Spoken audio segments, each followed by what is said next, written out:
بسم الله الرحمن الرحيم. مشاهدينا الأعزاء والحفل الكريم، السلام عليكم ورحمة الله تعالى وبركاته، وأسعد الله مساءكم بكل خير. نحييكم من هنا من أرضية ميدان الشحانية لسباقات الهجن العربية الأصيلة ضمن فعاليات هذا السباق المحلي الخامس، والموعد الليلة مع الجوائز العينية القيمة، السيارات المقدمة للعشرة أشواط الأولى كهدية للفائزين. برنامجنا المسائي لهذه الليلة هو عبارة عن إقامة 20 شوط، هذا هو أولها وهذا هو الشوط الأول الرئيسي. يستعد مشاهدينا الأعزاء أيها الحفل الكريم على الهواء مباشرة للانطلاقة عبر قناة الريان الفضائية، قنوات الدوري والكاس، موقع الأبرقة لسباقات الهجن، تلفزيون قطر، وهذه التغطية الإعلامية الواسعة لأحداث وتداعيات ومنافسات ميدان التحدي. هنا يصطف المشاهدون، وفي المركبات حاضرين أيضا عبر جنبات الميدان من اليمين ومن اليسار حضور جماهيري غفير لمتابعة فعاليات هذا السباق. وأرحب بالمشاهدين الكرام على الهواء مباشرة في هذا النقل الحي وهذا النقل المباشر لوقائع وأحداث هذا السباق المحلي الخامس. وهذا هو الشوط الأول الرئيسي المفتوح للحقائق الكار، وينطلق مشاهدينا الأعزاء. بسم الله وعلى بركة الله، بسم الله نبدأ وعليه نتوكل، ومنه سبحانه وتعالى نطلب التوفيق والسداد والنجاح حيث ينطلق هذا السباق، وهذه المكارم المتتالية بالتوجيهات السامية والأوامر الكريمة، وهذا الدعم السخي من سيدي حضرة صاحب السمو الشيخ تميم بن حمد آل ثاني أمير البلاد المفدى، يحفظه الله ويرعاه. أرحب بكل الحاضرين وبأصحاب السمو والسعادة الشيوخ المتواجدين. مشاهدينا الأعزاء، انطلق هذا الشوط ونرحب بكل الحاضرين، والترحيب في هذه الأثناء بسمو الشيخ محمد بن خليفة آل ثاني وبأصحاب السمو المتواجدين. مقدمة الشوط ومن تحتل المركز الأول وتسيطر على المقدمة الخشف لحمد بن عتيق بن محمد آل بريد على الصدارة، حصل دخول وتسلل من قبل سيرة لراشد بن محمد بن سعيد الجربوعي، خطفت المقدمة سيرة. دور المركز الثاني الخشف لحمد بن عتيق بن محمد آل بريد. ننتقل إلى المركز الثالث، وصلت رسمية لحمد بن بخيت بن حمد بن قريع مع المركز الثالث، يتابعها فاران بن عتيق بن قريع.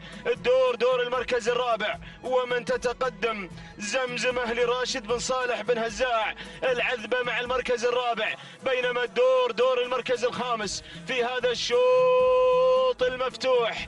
الجائزة العينية القيمة سيارة نيسان بترول ستيشن بالانتظار، إضافة إلى تسعيرة هجن الشحانية. الله، المركز الخامس انطلقت في هذه اللحظات حضور بهذا الحضور القوي بهذا المستوى الرائع والأكثر من رائع. حضور تتقدم على المركز الخامس لعبد الهادي بن سالم بن مسعود بن قطامي، خطفت المركز الرابع في هذه اللحظات. حضور المركز الخامس رسمية لحمد بن بخيت بن قريع وشعار فاران بن عتيق بن قريع على ظهر رسمية. العودة إلى مقدمة الشوط إلى المركز الأول، ما زالت المقدمة، ما زالت الصدارة مع سيري يا سيرة راشد بن محمد بن سعيد الجربوعي، ولكن حضور خطفت المقدمة، خطفت المركز الأول، تلوح بسويك النيسان بترول ستيشن حتى هذه اللحظات.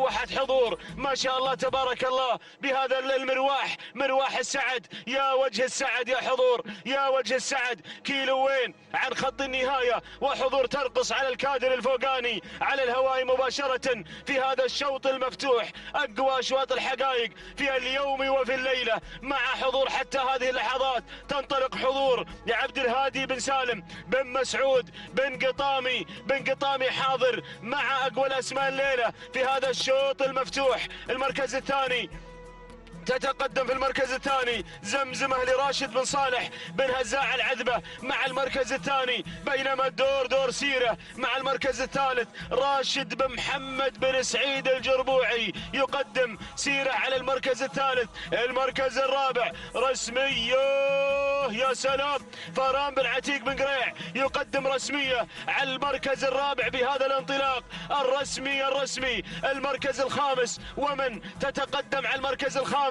في هذه اللحظات. هناك اعداد هائله اراها بالعين المجرده والمنطلقه في هذه اللحظات. وصلت برقيه عبد الله بن محسن بن علي بن طيثاب بن ديله، ولكن نعود الى حضور. احضرت حضور في هذا الشوط المفتوح، احضرت حضور بهذا المستوى الراقي ما شاء الله تبارك الله.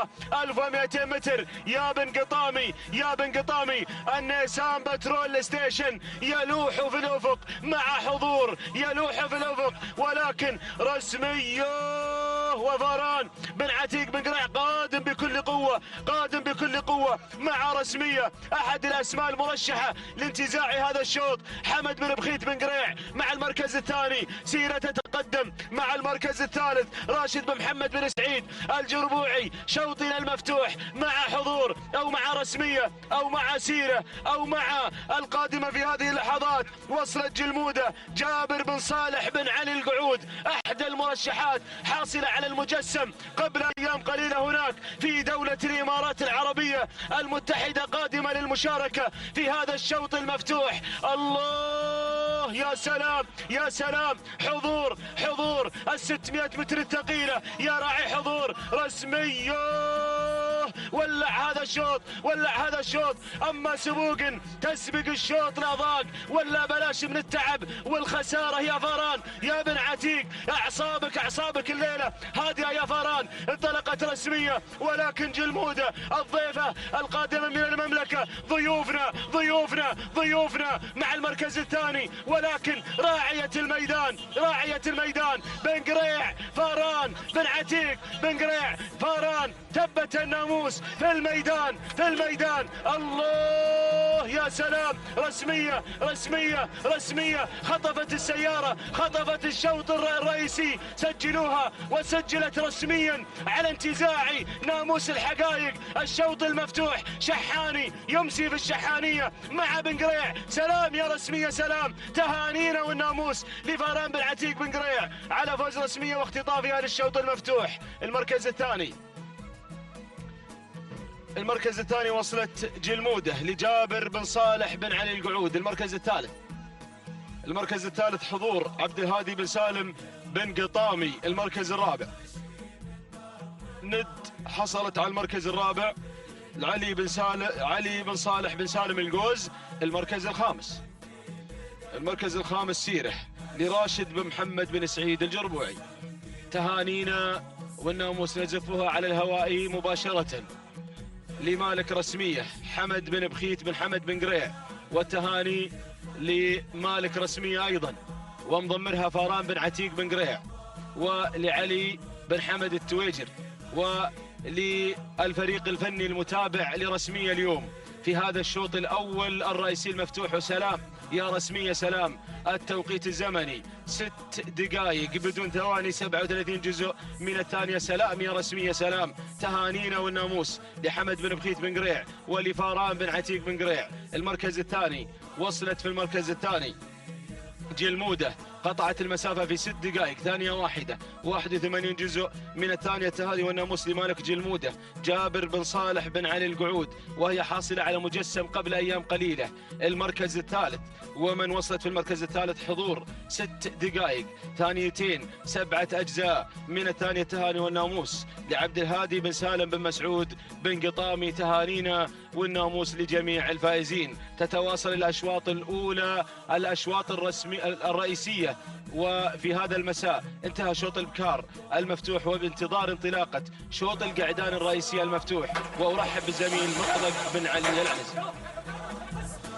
شكرا محمد بن بريك المري. أيها الإخوة المتابعون مشاهدينا الكرام في كل مكان، أسعد الله مساكم جميعا بكل خير. أحييكم في هذا اليوم الخميس 7 من نوفمبر 2019، حيث ننطلق اليوم في محلنا الخامس في الانطلاقات الرئيسية الرسمية في سن الحقائق. 4 كيلومترات، السيارات 10 التي رصدت في هذا اليوم في هذا السباق تحديدا. كنا مع السباق المحلي الثالث 10 سيارات للحقائق، والمحلي الرابع ايضا 10 سيارات، واليوم 10 سيارات لسن الحقائق. يا سلام، انطلقنا وعلى بركة الله توكلنا. انطلقنا مع الشوط الرئيسي الخاص بالقعدان، شوط لا يقل أهمية عن شوط رسمية. الفائزة مع شعار فاران في أول الأشواط الرئيسية اليوم. حقق فاران وأرسى الناموس في ميدان التحدي هنا بعد معركة طاحنة مع أحد الأشقاء، ولكن الناموس يبقى في الشحانية مع شعار فاران. على بركة الله ننطلق ونندفع مع هذا الشوط الذي له جائزة سيارة نيسان بترول ستيشن آخر موديل لمن يحقق الناموس.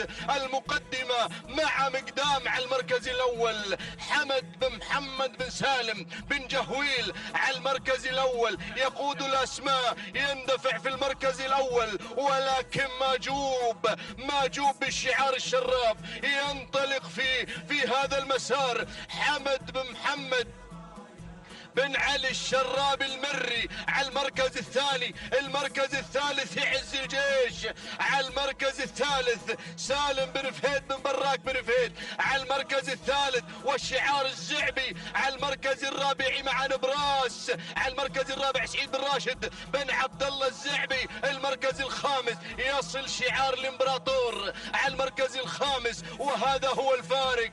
ديروا بالكم من الفارق اللي يحتل المركز الرابع، هذا خطير. محمد بن علي بن حمد بن علي المري على المركز الخامس، ولكن ماذا أرى؟ إني أرى سيل جارف منطلق ومندفع، أسماء وشعارات باحثة عن الشوط الرئيسي. الشوط الرئيسي الأول له نكهة خاصة، له متابعة خاصة من قبل ملاك الهجن وعشاق الأصالة في الخليج. يتابعون الآن في هذا المساء وفي هذه القائلة في هذا اليوم، وتحديدا مع سن الحقائق لها نكهة خاصة. هذه الأشواط الرئيسية يا سلام، الشراب يتصدر المشهد، ينطلق بالمركز الأول بشكله الجميل، بأدائه المميز، بشعاره العنابي يا عذابي يا الشراب. ماجوب على المركز الأول، يتقدم الأسماء، يتقدم هذه الكوكبة الكبيرة، ولكن الزبداني هل سيفعلها مثل ما فعلها في السباق المحلي الرابع حينما حقق مع الحماوي الفائز بالشوط الرئيسي؟ طماع الزبداني يا اخواني، طماع الزبداني له الحق في مثل هذه الاشواط والطمع في هذه الاشواط الرئيسية. لكن الامبراطور قادم، قلت لكم الفارق قادم بكل قوة ويتقدم. شعار الشنجل مع الفايز احد الاسماء المرشحة، محمد بن ناصر الشنجل. على المركز الثالث يتقدم الى المركز الثاني، الى المركز الاول. معركة غنية عن التعريف. المركز الرابع جلمود علي بن عبد الهادي بن سالم بن تويم المري. المركز الخامس المتقدم والمنطلق منصور هادي بن راشد بن خالد الشهواني. لكن نعود إلى الكيلومتر الأخير. الشنجل فايز الشنجل الزبداني الطامع في تحقيق الناموس. يا سلام، نسان بترول ستيشن يا اخواني، نسان بترول شوط رئيسي. يلا يا الشنجل، يلا يا الزبداني، يا بنت ويم، يا الامبراطور. الله يا سلام، الفايز ابو ناصر مع الفايز في مساء البارحة اعلن التحدي في الشوط الرئيسي الاول. الله، شوفوا المركز الثاني، شوفوا أدهم القادم من السعودية، القادم بكل قوة، وجلمود قادم، ولكن الفايز راهن عليه في مساء البارحة محمد بن ناصر الشنجل على المركز الأول، وقال الشوط الرئيسي مع الفايز، وفاز الفايز بالشوط الرئيسي الأول. تهانينا والناموس لمحمد بن ناصر الشنجل على تحقيق الفايز ناموس الشوط الرئيسي الأول. تهانينا والناموس بن ناصر. المركز الثاني أدهم جابر بن صالح بن علي القعود المري. المركز الثالث جلمود لعلي بن عبد الهادي بن سالم بن تويم المري. المركز الرابع منصور هادي بن راشد بن خالد الشهواني. المركز الخامس وصل عز الجيش لسالم بن فهيد بن براك بن فهيد. أيها الإخوة المتابعون مشاهدينا الكرام، معركة الكبار في الشوط الرئيسي الأول. يحصل الفائز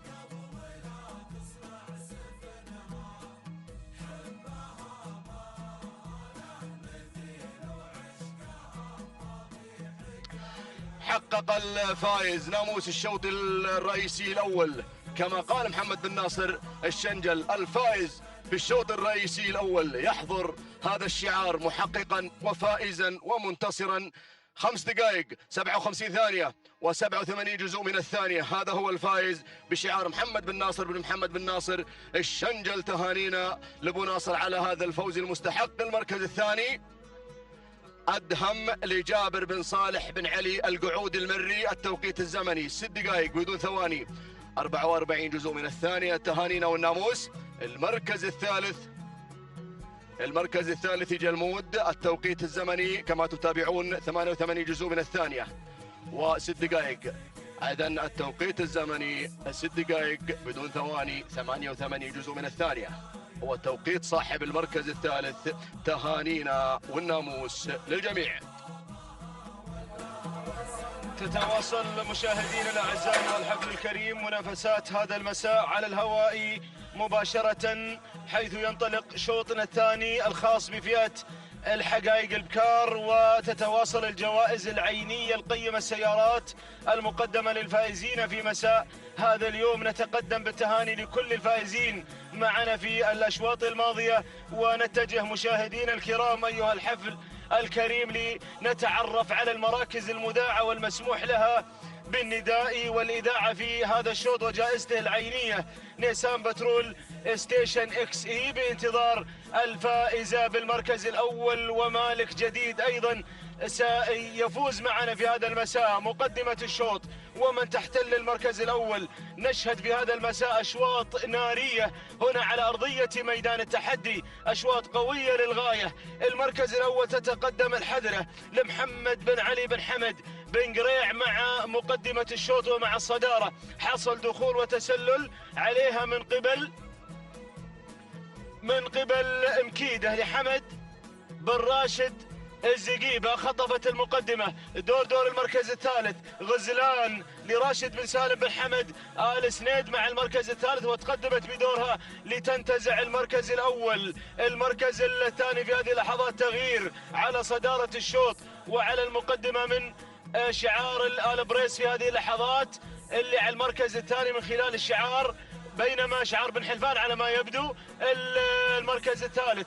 ومن تتقدم عادت مرة أخرى مكيدة لحمد بن راشد بن محمد الزقيبة على المركز الثاني. المركز الثالث تتقدم زود لراشد بن عوض بن حمد بن حلفان على المركز الثالث. ننتقل إلى المركز الرابع الحذرة لمحمد بن علي بن حمد بن قريع على المركز الرابع، بينما المركز الخامس الانطلاق من قبل عرين لعبد الله بن محمد بن سعود آل فهيدة مع المركز الخامس في هذه اللحظات. وراء شعار بوشريدة يتقدم على ظهر حصانة. الله يا سلام، صالح بن حمد بوشريدة قادم مع حصانة. ونعود إلى مقدمة الشوط، إلى المركز الأول وإلى التغيير على المقدمة. هذا شوط سريع والتغييرات جارية وطارئة على المقدمة باستمرار. سيارات وضعت، جوائز عينية رصدت للفائزين من السباق المحلي الثالث، وذلك بالتوجيهات السامية والدعم السخي من سيدي حضرة صاحب السمو أمير البلاد المفدى، داعمي هذه الرياضة وجميع الرياضات في هذا الوطن الغالي، هذا الوطن المعطاء. المقدمة ما زالت مكيدة، حمد بن راشد بن محمد الزقيبة على صدارة الشوط. بن قريع قادم، الامبراطور مع المركز الثاني، بينما المركز الثالث غزلان يا غزلان راشد بن سالم بن سنيد مع المركز الثالث بن حبيبة. المركز الرابع الانطلاق والتحرك من قبل زود لراشد بن عوض بن حمد بن حلفان وحصانة. تنطلق على المركز الخامس لحمد بن صالح بوشريدة مع المركز الخامس وحاصلة على نقطة في السباق المحلي الماضي. وبالتالي من المرشحات والمصنفات لانتزاع ناموس هذا الشوط حصانة. العودة إلى مقدمة الشوط، إلى المعركة الطاحنة على انتزاع النيسان بترول ستيشن. مكيدة على المقدمة، غزلان بن حبيبة مع المركز الثاني. غزلان ومكيدة والتنتين، واحدة عليها رقم 1 وواحدة عليها رقم 2، وما زالت في المقدمة. شوف حصانة، الله يا سلام، تتسلل حصانة لتنتزع المركز الثالث انتزاعا. حمد بن صالح بن بوشريدة مع المركز الثاني، يتابعها أيضا صالح بن حمد بوشريدة راعي مرموق حاضر الليلة مع الحقائق البكار، ولكن ما زالت مكيدة مع المركز الأول. وحصانة تتسلل لتنتزع الصدارة في هذه اللحظات مع 1200 متر الأخيرة. غزلان قادمة، تسللت غزلان. ياهو شوط تغييرات هذا الشوط. شعار الزود على المركز الرابع، بن سفران قادم يقتحم دائرة النداء. عبد الله بن مسفر بن سفران أرى الشعار يتقدم في هذه اللحظات من خلال الشعار، ولكن غزلان مع المركز الأول. غزلان تعود ملكيتها لراشد بن سالم بن سنيد. المركز الثاني حصانة، حمد بن صالح بوشريدة. وصلت في هذه اللحظات هملولة، عبد الله بن مسفر بن سفران والزود معها زود الزود.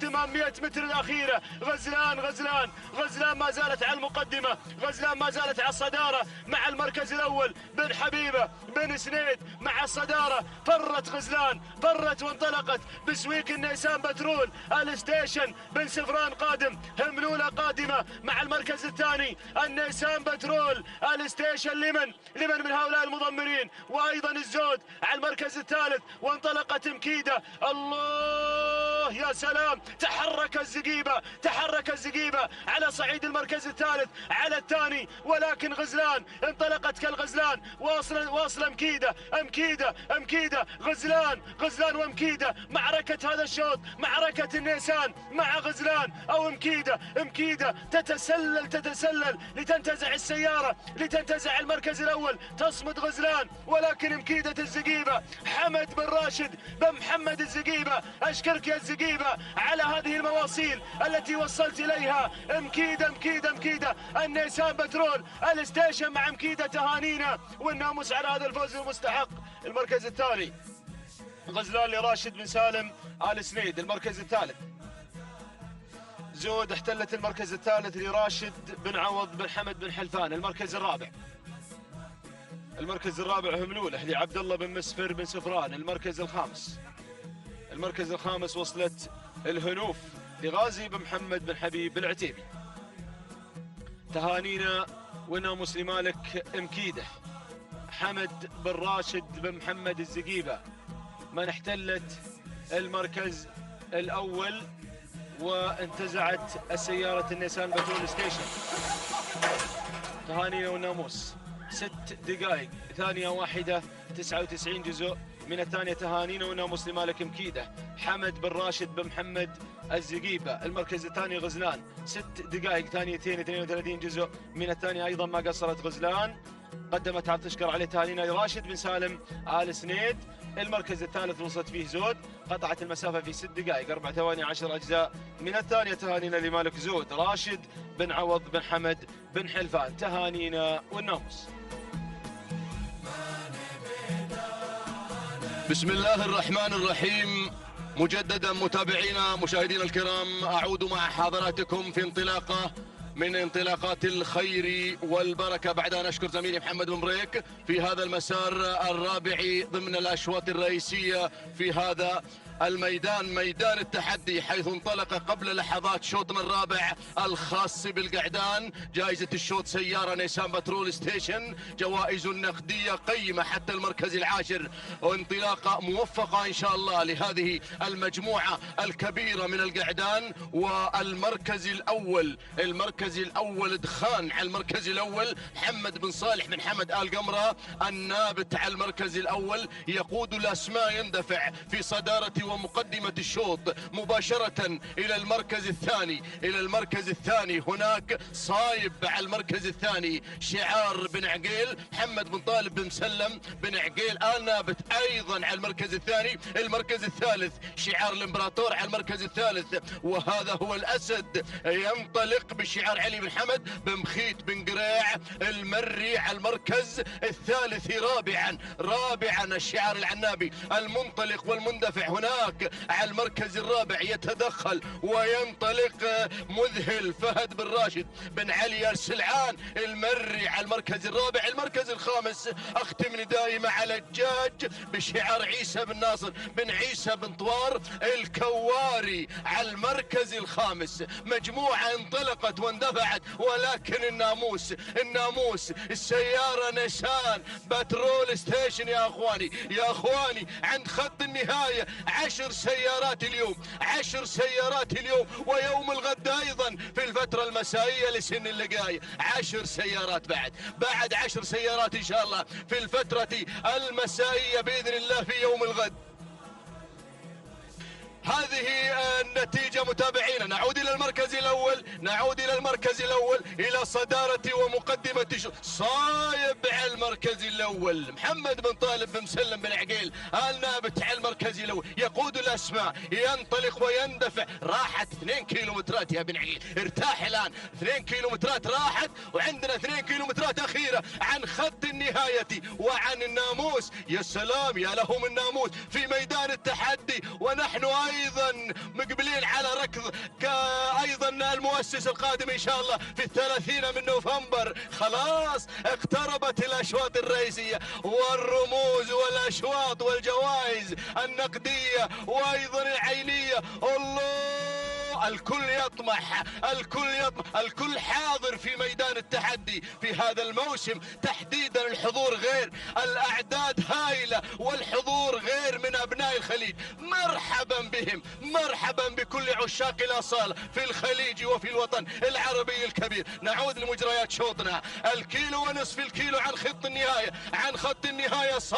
صايب أصاب الهدف حتى هذه اللحظة. محمد بن طالب بن مسلم بن عقيل النابت على المركز الأول. المركز الثاني، أعطوني المركز الثاني.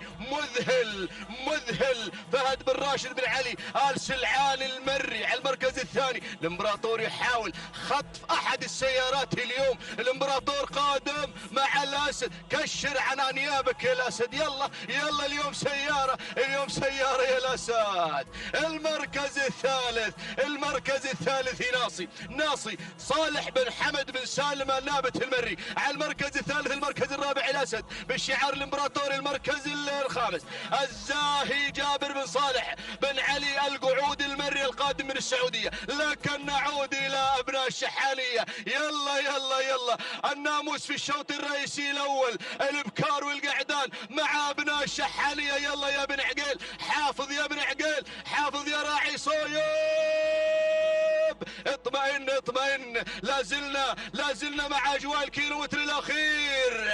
يا سلام يا بن عقيل، روح يا بن عقيل، روح يا بن عقيل، روح يا بن عقيل. المركز الثاني، المركز الثاني ناصي خطير، ناصي خطير. الاسد كشر عن انيابه بن قريع، بن قريع وناصي ناصي. الشعار الشطرنجي قادم، ولكن صايب اصمد يا بن عقيل، اصمد يا بن عقيل. اللحظات الاخيره، اللحظات الحاسمه. الناموس غالي غالي غالي غالي غالي يا بن عقيل. صايب وصايب، صاب الهدف صايب. روح يا بن عقيل، روح الى النيسان بترول ستيشن. اخر موديل اليوم، اخر موديل اليوم. ناموس مساي ولا اروع لابناء الشحانيه.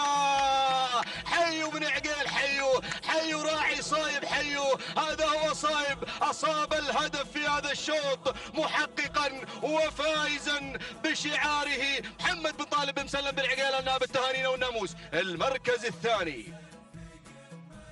المركز الثاني ناصي لصالح بن حمد بن سالم النابة المري. المركز الثالث الأسد بشعار الإمبراطور علي بن حمد بن بخيت بن قريع المري. المركز الرابع يشايش لحمد بن صالح بن حمد بن شريدة العذبة. المركز الرابع والخامس. المركز الخامس مذهل لفهد بن راشد بن علي آل سلعان المري. متابعينا مشاهدينا الكرام، الناموس يبقى مع أبناء الشحانية مع هذا الشعار، شعار صايب ومحمد بن طالب بن مسلم بن عقيل النابت. التوقيت الزمني 5 دقائق 56 ثانية و60 جزء من الثانية. التوقيت الأفضل مع صايب. تهنئة للشعار بن عقيل وعشاق شعاره. تهانينا والناموس. المركز الثاني 5 دقائق 58 ثانية 7 أجزاء من الثانية الناصي لصالح بن حمد بن سالم النابت المري. تهانينا والناموس. المركز الثالث الأسد بشعار علي بن حمد بن بخيت بن قريع المري. التوقيت الزمني كما تتابعون 5 دقائق 58 ثانية و35 جزء من الثانية. هذا هو توقيت الأسد. تهنئة خاصة للإمبراطور على هذا الفوز. بسم الله الرحمن الرحيم، وعلى بركة الله دائما وابدا نستعين.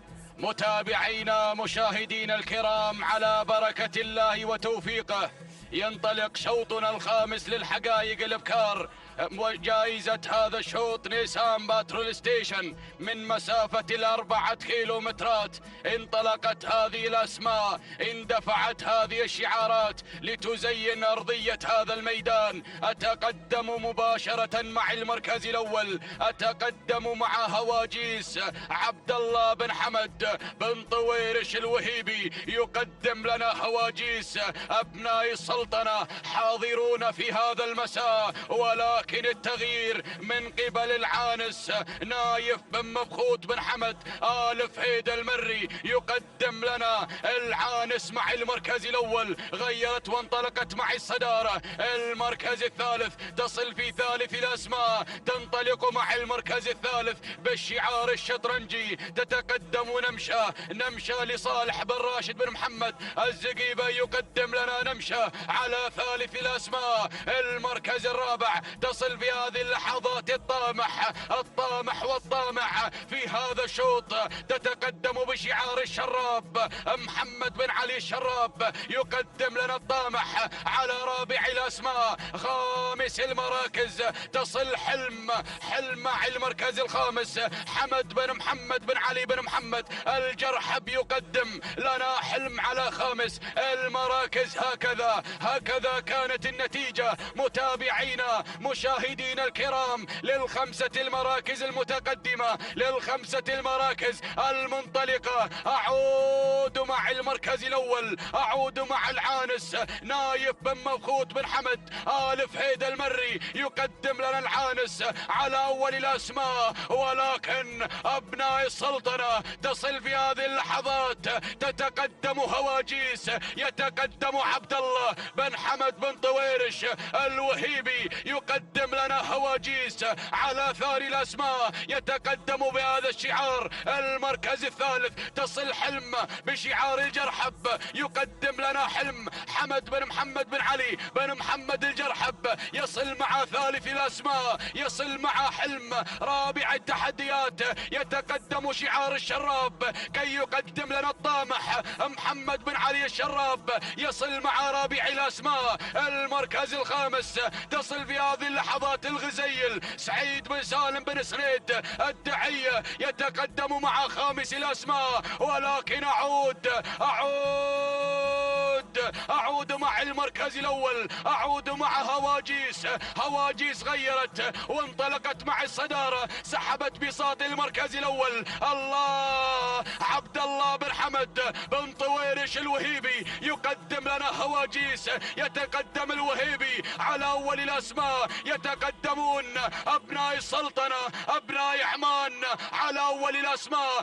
1200 ما تبقى عن النيسان ستيشن. الله يا هواجيس، العانس مع المركز الثاني، العانس مع ثاني الأسماء نايف بن مبخوت بن حمد آل فهيد المري. يتقدم مع المركز الثاني. المركز الثالث مشغلة سالم بن خجيم بن سالم بن عايض العذبة. الكيلومتر الأخير، الكيلو الخطير. هواجيس مع المركز الأول، هواجيس مع البداية. عبد الله بن حمد بن طويرش الوهيبي يقدم لنا هواجيس. يتقدم مع المركز الأول. حافظ على هذا المركز، حافظ على هذا الأداء. أبناء السلطنة أبناء السلطنة يتقدمون مع المركز الأول، يتقدمون إلى النيسان باترول، إلى الستيشن. الله يا هواجيس، ولكن وصلت مشغلة مع المركز الثاني. مشغلة سالم بن خجيم بن سالم بن عايض العذبة. ولكن هواجيس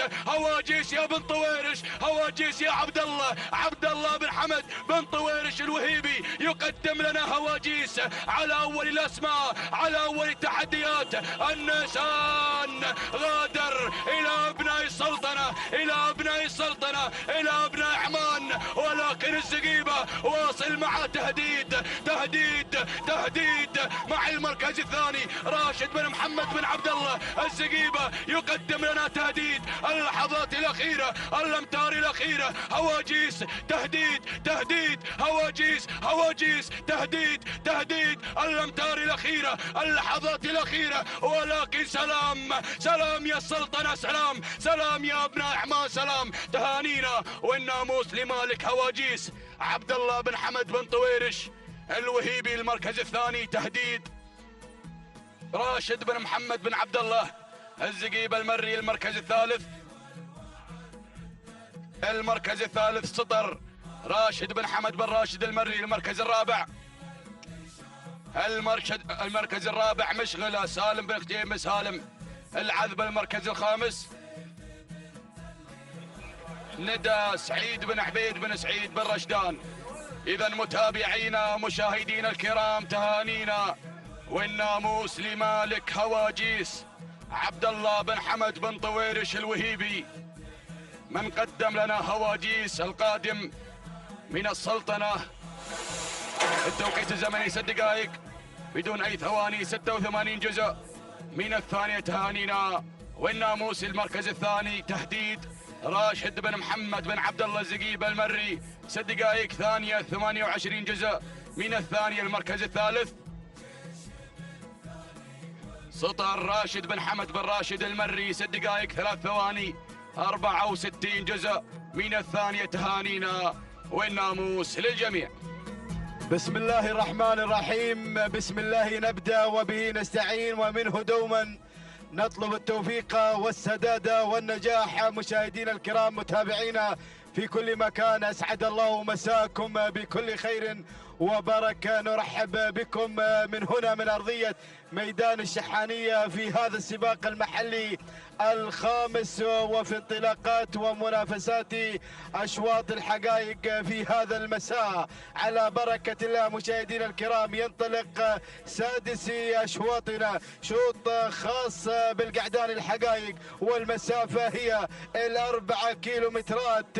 نيسان بترول ستيشن في الانتظار للفائز بالمركز الأول في تسعيرة هجن الشحانية الثالثة في هذا الميدان وفي هذا العام. أبدأ بالبداية، أتابع عز الجيش على الصدارة لجابر بن ناصر بن محمد بن ناصر، هنا يتقدم مع البداية، بينما أتابع ثاني المراكز وصول من عز علي بن زيد بن علي الشراب، يتقدم بعز مع ثاني الأسماء، بينما أتابع هناك الوصول من الهذلمي محمد بن صالح بن حمد القمرة، يتقدم مع ثالث المراكز، بينما أتابع رابع الأسماء. وصول في هذه اللحظات، وصول من الذهب، يتقدم مع رابع المراكز ثامر بن ثاني بن عبد الله الهاملي، هنا القادم مع رابع الأسماء. خامس الأسماء أتابع حديث فهيد بن مسعود بن راشد آل فهيده المري، يتقدم مع خامس المراكز. هذه الأسماء، هذه الشعارات الخمس الأولى المنطلقة في هذا الشوط، ولكن العودة هناك مع البداية مع الصدارة عز الجيش. يتقدم مشاهدينا الكرام عز الجيش، جابر بن ناصر بن محمد بن ناصر يتقدم بالبداية والصدارة، يقدم عز الجيش، ولكن شوف عز يصل عز شعار الشراب علي بن زيد بن علي الشراب، يتقدم بعز مع ثاني المراكز، بينما أتابع الهذلمي يصل في هذه اللحظات بشعار محمد بن صالح بن حمد القمرة، القادم مع انطلاق الثالث الأسماء. رابع المراكز وصل مبلش علي بن عبد الله بن علي المري، قادم ينطلق مع مبلش، بينما أتابع الأسماء. وصل ماجوب زيد بن محسن بن علي بن طيثاب بن ديلة، يصل خامسا في هذا الانطلاق في هذا التحدي. الله بدأنا بالاقتراب، الكل يراقب، الكل يتابع. وين الناموس من بين هذه الأسماء؟ وين النيسان ستيشن؟ وين أيضا تسعيرة هجن الشحانية؟ الله يا البداية، عز على الصدارة. الله يا الشراب علي بن زيد بن علي الشراب ينطلق مع عز حافظ على الصدارة، ولكن أتابع التقدم من الهذلمي القادم مع هذه اللحظات مع ثاني المراكز محمد بن صالح بن حمد القمرة، ولكن الله يا بن ديلة يشكل الخطر. بدأنا بالاقتراب، وتابع ماجوب زيد بن محسن بن علي بن ديلة يتقدم مع ثاني المراكز. وهناك الأسماء القادمة، وصل شعار بن قطامي القادم مع هذه اللحظات، مرفوق مبارك بن محمد بن قطامي المري. الأسماء قادمة، بن قريع قادم يقدم أشقر بخيت بن علي بن حمد بن قريع. الله يا الأسماء، ولكن الكيلو الأخير الشراب بن ديلة عز هنا، وانطلاقة ماجوب ثنائية على الصدارة، ولكن ماجوب يغير، ينطلق بن ديلة، وهناك شعار الشراب يتقدم مع عز ثنائية على الصدارة. بن قريع قادم مع أشقر، بن قطامي يقدم مرفوق. الله، ولكن عز ماجوب وعز ماجوب يغير زيد بن محسن بن علي بن ديلة. وهنا أتابع، وصل أشقر بخيت بن علي بن حمد بن قريع قادم مع اللحظات الأخيرة، ولكن بن ديلة يغادر، ينطلق مع ماجوب زيد بن محسن بن علي بن ديلة مع الصدارة. ماجوب مع الانطلاق، أشقر قادم، شعار بن قريع مع اللحظات الأخيرة. بن قطامي يحاول مع مرفوق، ولكن الأمور الله معجوب بن ديلة مع الصدارة مع معجوب زيد بن محسن بن علي بن نديلة يسجل الانتصار، يسجل الناموس مع معجوب. تهانينا والناموس من هذه اللحظات لزيد بن محسن بن علي بطيثاب بن ديلة على فوزي معجوب وانتزاعي ناموسي وسيارتي هذا الشوط.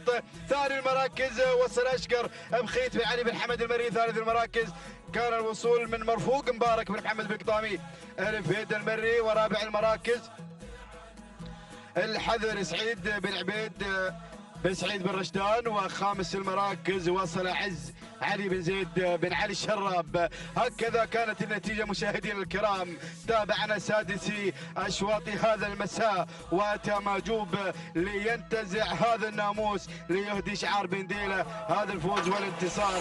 التوقيت الزمني ولحظة الوصول 5 دقائق 57 ثانية 86 جزء من الثانية. تهانينا والناموس لزيد بن محسن بن علي بطيثاب بن ديلة على فوز معجوب. ثاني المراكز وصل أشقر ب5 دقائق 59 ثانية 42 جزء من الثانية. التهنئة لبخيت بن علي بن حمد المري. ثالث المراكز كان الوصول من مرفوق ب5 دقائق 59 ثانية 66 جزء من الثانية. الثانية لمبارك بن محمد بن قطامي الفيدة المري. تهانينا والناموس للجميع. بسم الله الرحمن الرحيم، وعلى بركة الله دائما وابدا نستعين. متابعينا مشاهدينا الكرام على بركة الله ينطلق شوطنا السابع للحقائق الابكار، ومن مسافة 4 كيلومترات جائزة هذا الشوط نيسان باترول ستيشن. على بركة الله انطلقت هذه الأسماء، اندفعوا الطامحين والطامعين في هذا الشوط. أتقدم مباشرة مع توافيق محمد بن بخيت بن برقان من يقدم لنا توافيق مع المركز الأول. ثاني الأسماء، ثاني التحديات تصل آسيا جاسم بن عبد الله بن حمد العطية من يقدم لنا آسيا مع المركز الثاني، ومن غيرت وانطلقت مع المركز الأول المركز الثالث. تصل في هذه اللحظات عرايف محمد بن ثاني بن عبد الله الهاملي يقدم لنا عرايف، ولكن المركز الرابع من غيرت وانطلقت مع المركز الثالث مهمة راكان بن حزام بن محمد بن راشد المري يقدم لنا مهمة. وأيضا تصل في هذه اللحظات مع المركز الخامس تتقدم نجوى عبيد بن راشد بن سالم آل سنيد المري يقدم لنا نجوى. هكذا كانت النتيجة متابعينا مشاهدينا الكرام للخمسة المراكز المتقدمة. أعود مع آسيا، أعود مع المركز الأول. من تتحكم بهذا المسار، من تتحكم بهذا الانطلاق الكبير، آسيا مع المركز الأول جاسم بن عبد الله بن حمد العطية من يتقدم مع أول الأسماء. ثاني التحديات تصل في هذه اللحظات مهمة مع المركز الثاني راكان بن حزام بن محمد بن راشد المري يتقدم مع المركز الثاني. المركز الثالث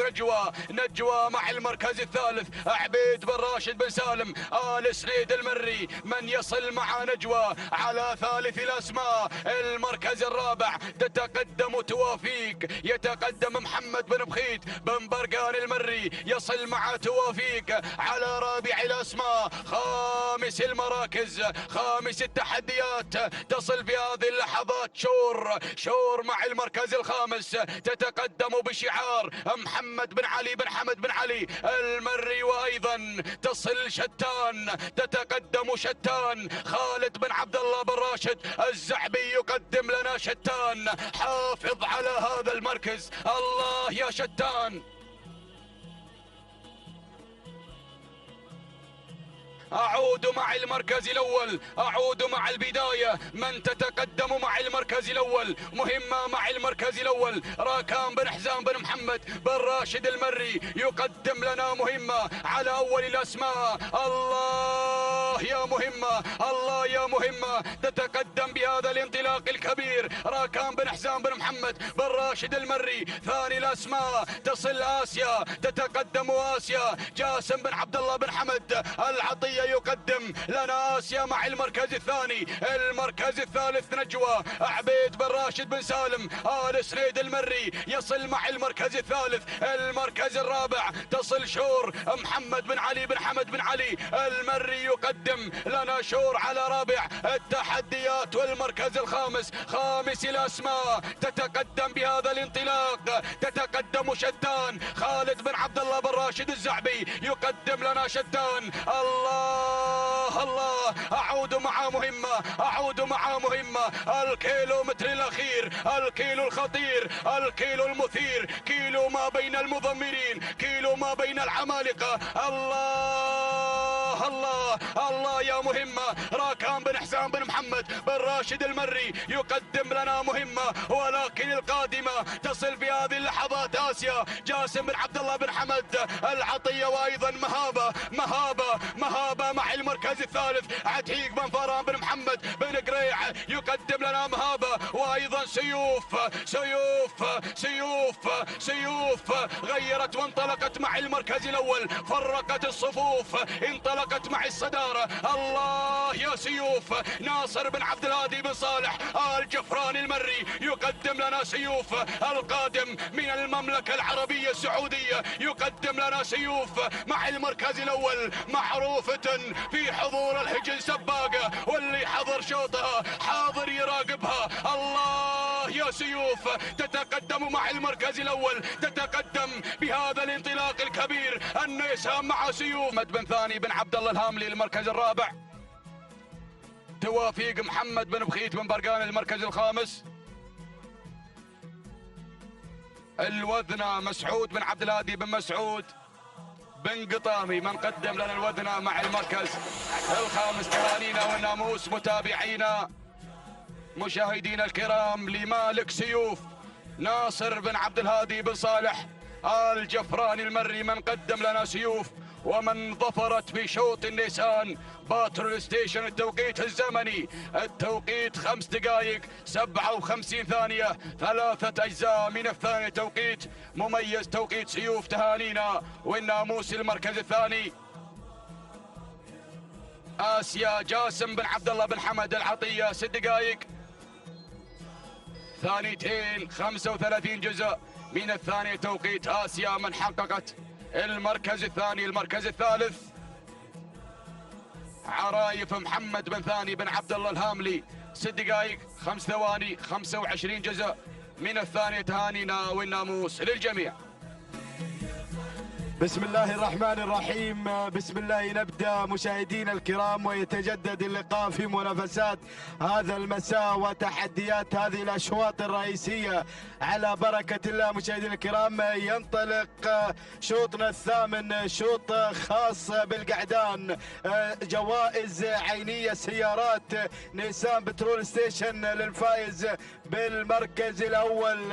نتابع هذه الانطلاقة، نتابع هذه الأسماء والشعارات المتواجدة ضمن هذه الأشواط العامة الخاصة بشعارات أبناء القبائل. نبدأ بالبداية، نتابع الصدارة وأول المراكز جلمود عوضة بن عبد الله بن حمد القبعان المري ينطلق في الصدارة، بينما أتابع العابر بريك بن طالب بن فرج بن هادي الغفراني القادم مع ثاني المراكز. ولكن هناك أتابع هناك القادم وصل الباز علي بن محمد بن عبد الله العطية إلى أسماء القادمة مشاهدين الكرام، ولكن تغيير سريع، انطلاق في هذه اللحظات من شاهين محمد بن علي بن حمد الفيد المري يغير على الصدارة، ينطلق بالبداية. والجذاب هنا يصل مع ثاني المراكز فرج بن مسعود بن سعيد بن قطامي المري القادم مع ثاني المراكز، بينما أتابع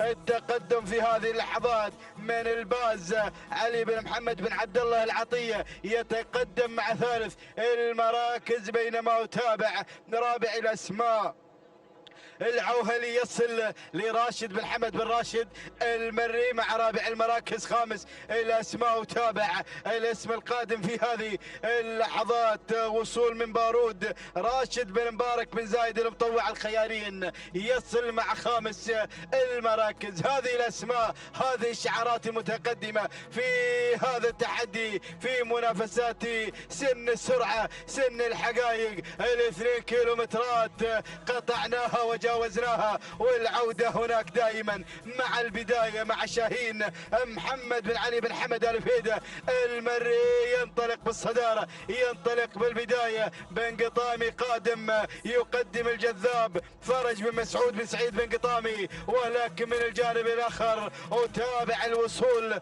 وصل الفايز، وصل بن دلموك علي بن فرج بن حمد بن ناصر بن دلموك ينضم في هذه اللحظات، ولكن يتابع شعار الزعبي القادم مع سياف خالد بن عبد الله بن راشد الزعبي. الله يا الاسماء، الله يا الاسماء. بدأنا بالاقتراب والكل قادم في هذه اللحظات في هذه الاشواط الرئيسيه، ولكن الفايز وبن دلموك. وهنا سياف قادم، وتابع الاسم القادم هناك. الله الله الله الله، شاهين، ولكن الزعبي غير مع سياف. انطلق سياف خالد بن عبد الله بن راشد الزعبي مع سياف يغير على الصداره، ينطلق بالبدايه. الله يا سياف، ولكن بن دلموك يقدم الفايز علي بن فرج بن حمد بن ناصر بن دلموك، ولكن الاسماء الشعارات قادمه. وتابع شاهين محمد بن علي بن حمد الفيد المري قادم مع ثالث المراكز. الاسماء قادمه، الهجوم، ولكن الزعبي وبن دلموك في انطلاق ثنائي غير الفايز، انطلق بالصداره. الله يا بن دلموك مع البداية والصدارة. ينطلق الفايز علي بن فرج بن حمد بن ناصر بن دلموك مع الصدارة، يغادر الجميع، ولكن يتابع هناك سياف قادم مع ثاني المراكز خالد بن عبد الله الزعبي. ووصول في هذه اللحظات من متعب بخيت بن حمد بن قريع، وتابع وصول ايضا من الجاوي محمد بن علي الشراب، ولكن العودة الى الصدارة بن دلموك مع الفايز. فاز الفايز، انطلق بن دلموك، وهناك الزعبي يشكل الخطر القادم مع سياف. وتابع هناك شعار الامبراطور يقدم متعب. اسماء قويه، اسماء مرشحه، ولكن بن دلموك فاز مع الفايز. الخطوره، الله يا الزعبي، الله يا الزعبي يقدم سياف. وهنا متعب بن قريع قادم، ولكن اللحظات الاخيره خط النهايه مع الفايز بن دلموك خط النهايه. الفايز تهانينا والناموس لعلي بن فرج بن حمد بن ناصر بن دلموك على فوز الفايز. هنا مع لحظات الوصول ثاني المراكز وصل سياف خالد بن عبد الله بن راشد الزعبي. ثالث المراكز كان الوصول من متعب بخيت بن حمد بن بخيت بن قريع المري. ورابع المراكز وصل مشاهدينا الكرام الجاوي محمد بن علي الشراب. وخامس المراكز وصل السيل بخيت بن علي بن حمد بن قريع المري. هكذا كانت النتيجة مشاهدينا الكرام. نعود بالتوقيت الزمني ولحظة وصول الفايز مهديا بن دلموك هذا الفوز المسائي وهذا الانتصار ب5 دقائق 59 ثانية 88 جزء من الثانية. تهانينا والناموس لعلي بن فرج بن حمد بن ناصر بن دلموك على حصول فايز على المركز الأول. ثاني المراكز وصل سياف ب6 دقائق بدون ثواني 38 جزء من الثانية. الثانية لخالد بن عبد الله بن راشد الزعبي، بينما وصل في ثالث المراكز متعب ب6 دقائق بدون ثواني 74 جزء من الثانية. التهنئة لبخيت بن حمد بن بخيت بن قريع. تهانينا والناموس للجميع. بسم الله الرحمن الرحيم. أيها الحفل الكريم مشاهدينا مستمعينا الأفاضل، أجدد لكم التحية مرة أخرى أرحب بكم أجمل ترحيب بانطلاقات وتحديات أشواط الأصالة والتراث. انطلاقة الشوط التاسع لفئة الحقائق بكار ينطلق من مسافة 4 كيلومترات حاملا بطياته هذه الشعارات المندفعة الباحثة عن الناموس وعن الانتصار وعن السيارة التي رصدت عند خط النهاية. نبدأ مع البداية، نبدأ باندفاعة هذه الشعارات المتواجدة في هذا التحدي الكبير.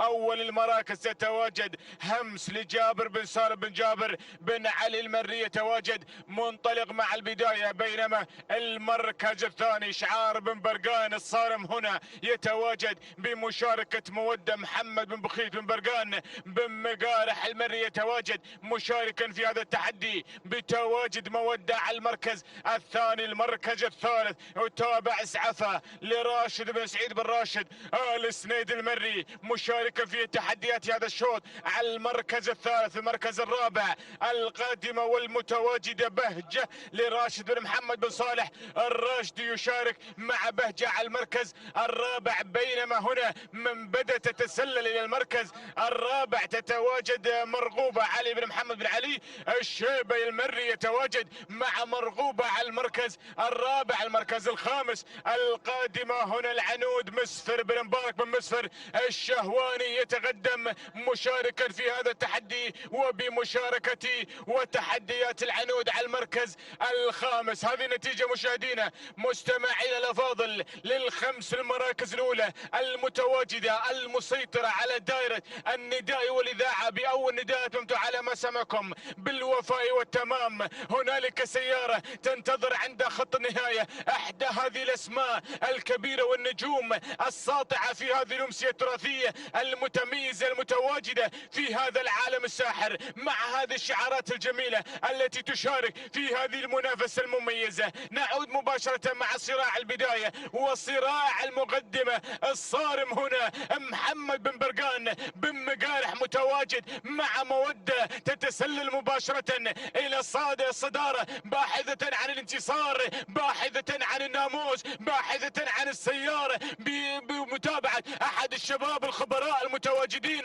دائما والحاضرين والمتألقين في هذا العالم الساحر. محمد بن بخيت بن برقان بن مقارح يتابع مودة على الصدارة، بينما المركز الثاني همس هنا جابر بن سالم بن جابر بن علي المري يتواجد بمشاركة همس على المركز الثاني. المركز الثالث شعار زيد بن محسن بن نديلة هنا يتقدم مع قبيلة على المركز الثالث، يتقدم بشعاره المميز بشعار ماجوب حاصل على سيارة في هذه الأمسية التراثية، يبحث عن السيارة الثانية بشعاره المميز الذي دائما يتواجد في هذه المحافل الرئيسية وبهذه المنافسات المميزة. بينما المركز الرابع نتابع مرغوبة ورغبتها انتزاع السيارة بقيادة علي بن محمد بن علي الشيبه المري يتواجد مع مرغوبة على المركز الرابع. المركز الخامس عفا لراشد بن سعيد بن راشد آل سنيد المري مشاركا في هذا التحدي، بينما هنا فيبدأ تتسلل الى المركز الخامس بقيادته بتحديات عبد الله بن محمد بن سعد المري على المركز الخامس. هذه نتيجة مع الكيلومتر الاخير والخطير الفاصل عن النهاية، الفاصل عن السيارة، الفاصل عن التحدي في معركة هذا الشوط الصارم مع مودة ما زال في القيادة والريادة، ما زال في صدارة هذا الشوط في المكانة الذي يعرفها محمد بن برقان بن مقارح، ولكن مرغوبة رغبتها كبيرة وشديدة بانتزاع الناموس، مرغوبة ترغب الانتصار بقيادة علي بن محمد بن علي الشيبة، مرغوبة تتسلل الى الصدارة والى التحديات الاولى، تتسلل الى الانتصار الى السيارة، ولكن مودة مع بن برقان على المركز الثاني. المركز الثالث الكاموخة هنا غادم مع الشاهينية سعيد بن محمد بن مبارك آل بريس المري على المركز الثالث، تتسلل الى المركز الثاني. في على المركز الثالث المتواجد بشعار عبد الله بن محمد بن سعد المري، ولكن نعود تتواجد مع مرغوبة هنا تنطلق في هذا التحدي، تتواجد في هذا الانفراد والتألق والإبداع، رغبتها انتزاع الناموس والانتصار. السيارة مرغوبة هنا تقترب من الإنجاز، تقترب من الانتصار. الكاموغا على المركز الثاني، ولكن مرغوبة مع اللحظات الأخيرة والخطيرة تحقق هذا الانتصار، تفوز بناموس هذا الشوط. السيارة مع مرغوبة، ومرغوبة بسرعة السيارة تنتزع هذا الناموس. ثانينا لعلي بن محمد بن علي الشيبة المري على فوز مرغوبة وتحقيقا للإنجاز. المركز الثاني الشاهنية لسعيد بن محمد بن مبارك البريس المري. المركز الثالث عبد الله بن محمد بن سعد المري. المركز الرابع مودة لمحمد بن برقان بن مقارح المري. المركز الخامس طموح لراشد بن حمد بن راشد المري. هكذا مشاهدينا مستمعينا الافاضل تابعتم معنا المنافسة والتحدي، فكانت رغبتها شديدة بانتزاع السيارة. مرغوبة جاءت من الخلف لكي تحقق هذا الانتصار. 6 دقائق ثانيتين 50 جزء من الثانية هاي الناموس لعلي بن محمد بن علي الشيب المري على فوز مرغوبة وتحقيقها للإنجاز. المركز الثاني جاءت الشاهنية بتوقيت زمني وقدر من مسافة 4 كيلومترات. 6 دقائق 6 ثواني 3 أجزاء من الثانية تهاي الناموس لسعيد بن محمد بن مبارك البريس المري. المركز الثالث في 6 دقائق 6 ثواني 53 جزء من الثانية تهانينا والناموس لعبد الله بن محمد بن سعد المري على فوز في المركز الثالث. تهاني والناموس لجميع الفائزين. بسم الله الرحمن الرحيم. مشاهدينا مستمعينا الافاضل، ارحب بكم اجمل ترحيب بهذه الامسيه التراثيه المميزه التي شاهدنا بها التحدي والمنافسه مع هذه الشعارات الجميله التي تنطلق متواجده على ارضيه ميدان التحدي، ميدان الشحانيه بفعاليات المحلي الخامس بيومه الثاني بمرحلته الاولى. نتواصل بانطلاقه اشواط الاصاله والتراث. الشوط العاشر لفئه الحقائق بكار، آخر أشواط السيارات في هذه الأمسية التراثية المميزة. هنالك سيارة رصدت لصاحبة المركز الأول. هنا نتابع هذا التحدي وتمنياتنا لجميع الأخوة بالتوفيق والنجاح والمزيد من التقدم في هذا المسار. 4 كيلومترات هي رحلتنا المتواصلة مع هذه الشعارات المميزة. نبدأ مع البداية ومع الصدارة. هنا تتواجد تقرير لمحمد بن خالد بن عبد الله العطية، يتواجد المشاغب مندفع مع الصدارة يقدم لنا تقريره على المركز الأول، بينما المركز الثاني روعة بشعار عبد الله بن جر الله بن علي النابت المري. شعار البخيت يقدم لنا روعة في روعة المنظر في هذه المنافسة المميزة مع الثنائية الجميلة التي تنفرد عن بقية المراكز. بينما المركز الثالث القادمة هنا طواري لسالم بن محمد بن سالم الحنزاب، يتواجد مشاركا مع طواري. بينما المركز الرابع القادمة والمتواجد هنا قصابة لحمد بن عبد الله بن سعيد بن محمد البخيت المري، يتواجد مع المركز الرابع. المركز الخامس نتابع الشعارات وبنقطامي حاضر ومتواجد مع مفاخر لسالم بن سعيد بن محمد بن قطام المري، يتواجد مع مفاخر التي بدأت تتسلل بدورها من المركز الخامس إلى المركز الثالث مباشرة. هذه النتيجة مشاهدينا مستمعينا الأفاضل للخمس المراكز الأولى المتواجدة والمنطلقة في موقع التحدي والمنافسة. بأول نداء أتممت على مسامعكم للخمس نجوم المتواجدة في هذا التحدي الكبير. نعود مباشرة مع البداية ومع المنافسات والتغيرات التي جرت وطرت على الصدارة. روعة مع البداية حاملة للرقم 1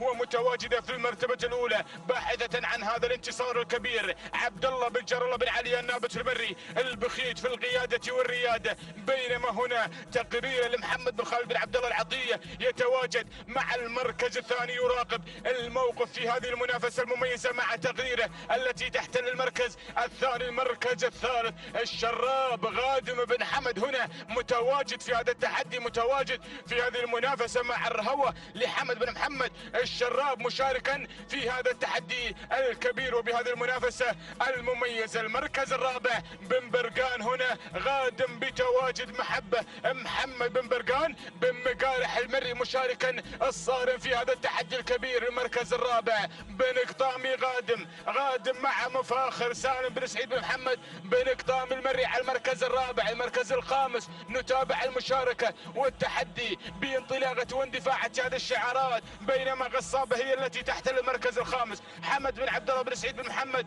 البخيت مع المركز الخامس. هذه نتيجة مشاهدينا مستمعينا الافاضل للخمس المراكز الاولى، للخمس الشعارات المسيطرة المتواجدة في موقع التحدي والمنافسة.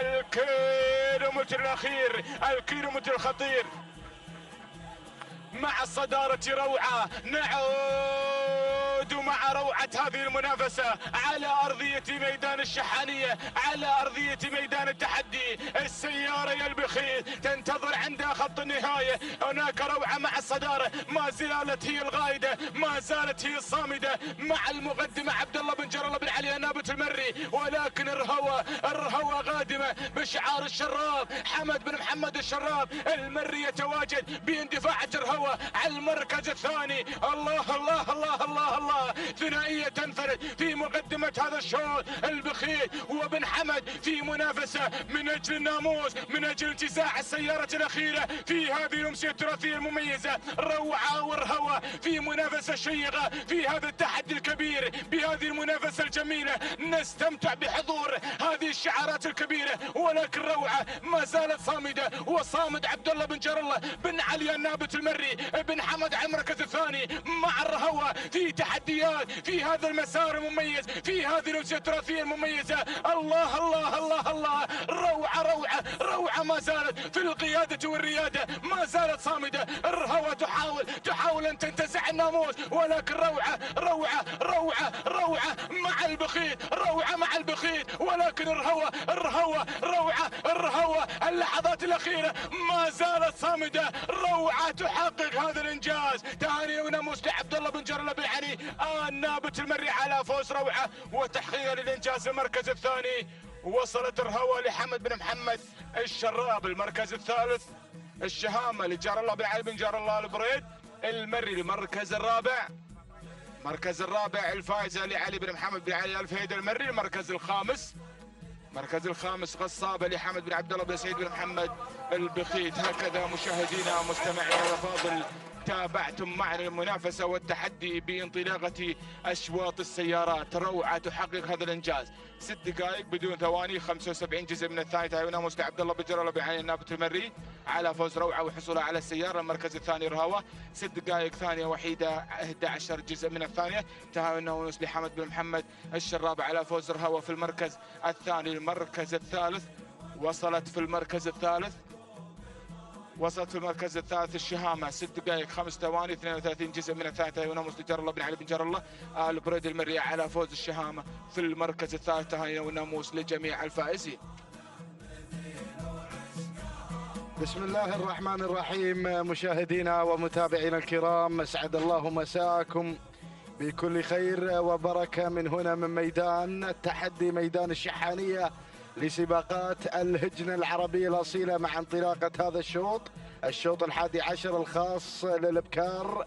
الحقائق من مسافة 4 كيلومترات. نتابع مقدمة هذا الشوط المستشارة للسيد محمد بن علي بن حمد بن قريع المري على مقدمة هذا الشوط، بينما المركز الثاني نتابع القادمة والمنطلقة الذيبة سالم محمد بن سالم بن هادي الفهيد يحتل المركز الثاني، بينما المركز الثالث نتابع القادمة في هذه اللحظات مشاهدي الأعزاء في هذا التحدي الكبير.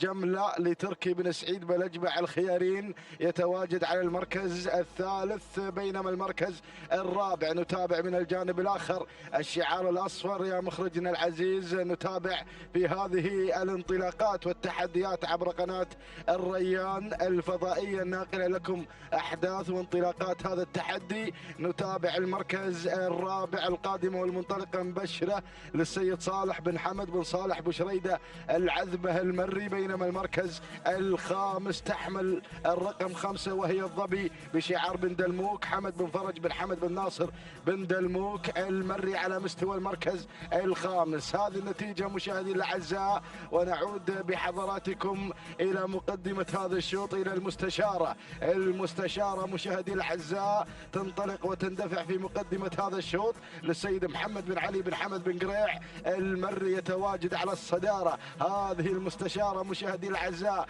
تقدم هذا الانطلاق الكبير وهذا الحضور المميز، بينما المركز الثاني ننتقل مباشرة لنتابع على مستوى المركز الثاني. نتابع شعار تركي بن سعيد بن أجبع الخيارين يتواجد على المركز الثاني، ولكن القادمة من الجانب الآخر وصلت مبشرة صالح بن حمد بن صالح بشريدة العذبة المري، ولكن القادمة على رابع المراكز تصل في هذه اللحظات سجل للسيد فهد بن محمد بن راشد الدوسري يحتل المركز الرابع، بينما المركز الخامس نتابع مشاهدينا الاعزاء الوصول والتقدم على مستوى خامس المراكز. نتابع الاسماء، نتابع الشعارات. يصل شعار الحريري القادم مع الذيبه سالم بن محمد بن سالم بن هادي الفيده المري، وكذلك قدوم مميز من قبل الظبي محمد بن بخيت بن حميدان بن برقان بن مقارح المري. يا سلام، يتسلل من مركز إلى مركز. هذه النتيجة مشاهدي الأعزاء للمراكز الخمس الأولى، وأرى السيل الجارف القادم من المراكز الخلفية، ولكن نذهب إلى المستشارة. الله يا بن قريع، محمد بن علي بن حمد بن قريع المري يقدم المستشارة على البداية. تنطلق مشاهدي الأعزاء كيلو ونصف الكيلو عن الفوز والناموس، ولكن شعار بن برقان يأتي في هذه اللحظات من خلال تواجد شعاره الظبي محمد بن بخيت بن برقان بن مقارح المري يتواجد مع المركز الثاني، ولكن القادمة أيضا مشاهدينا الأعزاء سجل تصل في هذه اللحظات. الله يا فهد بن محمد بن راشد الدوسري، ولكن القادمة في هذه اللحظة تصل في هذه اللحظة مشاهدينا الكرام عقوبة للسيد هادي بن راشد بن خالد الشهواني، ولكن المركز الخامس أرى التسلل من قبل الرهيفية لعبد الله بن علي بن حمد بن جابر العذبة المري. هذه النتيجة وأيضا دخول مميز من قبل وهل للسيد فهد بن سعيد بن راشد الجربوع المري، ولكن نعود إلى البداية لنتابع المستشارة. الله يا بن قريع مع المستشارة على البداية، ما شاء الله تبارك الرحمن على هذا الأداء الكبير. المستشارة مع البداية محمد بن علي بن حمد بن قريع المري، ولكن شعار بن برقان يشكل الخطر. شعار بن مقارح مع الظبي محمد بن بخيت بن برقان بن مقارح المري، وايضا القادمه وهل للسيد فهد بن سعيد بن راشد الجربوع المري على مستوى المركز الثالث. ولكن نعود بحضراتكم الى البدايه، الى المعركه المميزه ما بين المستشاره والظبي، ولكن المستشاره مشاهدي الاعزاء تحقق هذا الانجاز ان واصلت على هذا المشوار بشعار بن قريع. محمد بن علي بن حمد بن قريع المري يقدم المستشارة على البداية، تنطلق في الأمتار الأخيرة، توادع الجميع. ما شاء الله تبارك الرحمن على هذا العرض المميز. مشكور يا بن قريع على هذا الحضور المميز مع المستشارة تنتزع ناموس هذا الشوط. تهانينا والناموس لمحمد بن علي بن حمد بن قريع المري على فوز المستشارة بالمركز الأول وحصولها بناموس هذا الشوط. المركز الثاني الظبي محمد بن بخيت بن برقان، بينما المركز الثالث جاءت فيه وهل لفهد بن سعيد بن راشد الجربوع المري. المركز الرابع رهيفية لعبد الله بن علي بن حمد بن جابر العذبة المري. المركز الخامس وصلت فيه مشاهدينا الكرام سجل لفهد بن محمد بن راشد بن محمد الدوسري. إذا مشاهدينا الأعزاء هذه المراكز الخمسة الأولى، تهانينا والناموس لمالك المستشارة من فازت بناموس هذا الشوط. هذه المستشارة مشاهدي الأعزاء تهدي هذا الناموس المميز لمالكها محمد بن علي بن حمد بن قريع المري.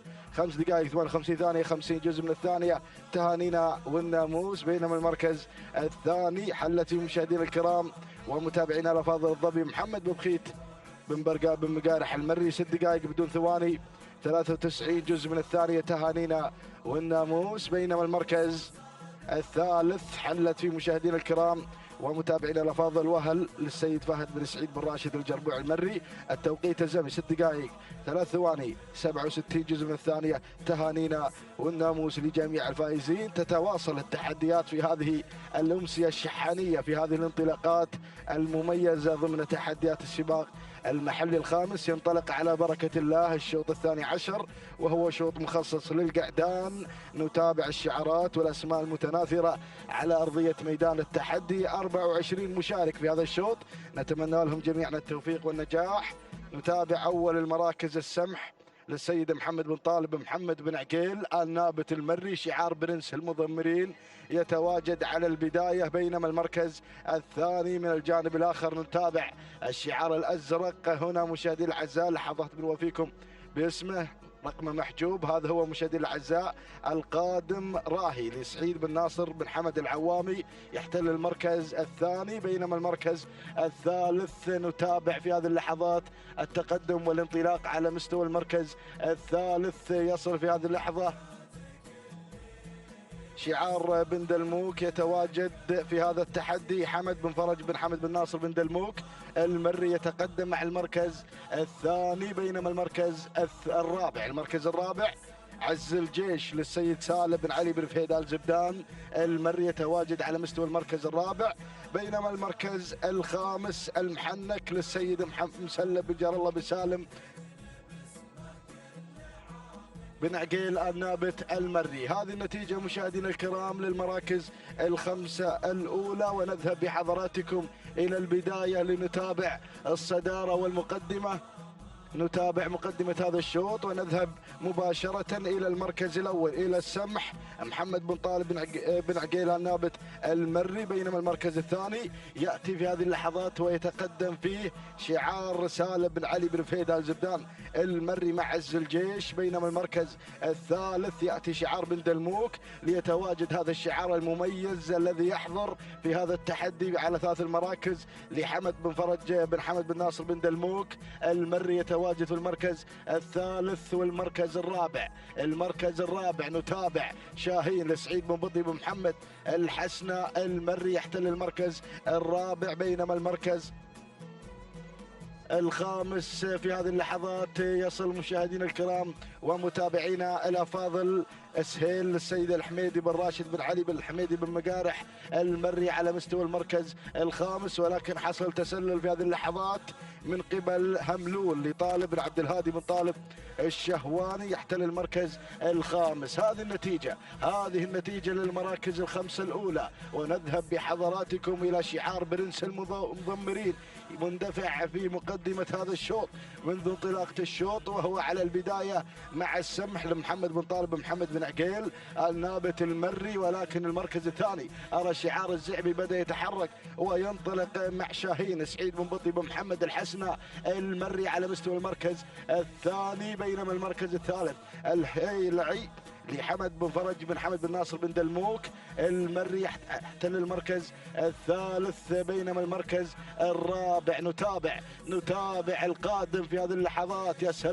يا سلام هذا القدوم المميز. نتابع مشاهدينا الكرام في هذا التحدي الكبير وحضور هذه الأسماء المميزة. الدرع يصل لراشد بن دايل بن سيف بن دايل النعيمي يحتل المركز الرابع. بينما المركز الخامس أرى الانطلاق في هذه اللحظة من قبل هملول لطالب بن عبد الهادي بن طالب الشهواني. ولكن القادم أيضا معزم لراشد بن محمد بن مبارك بن علي المري على مستوى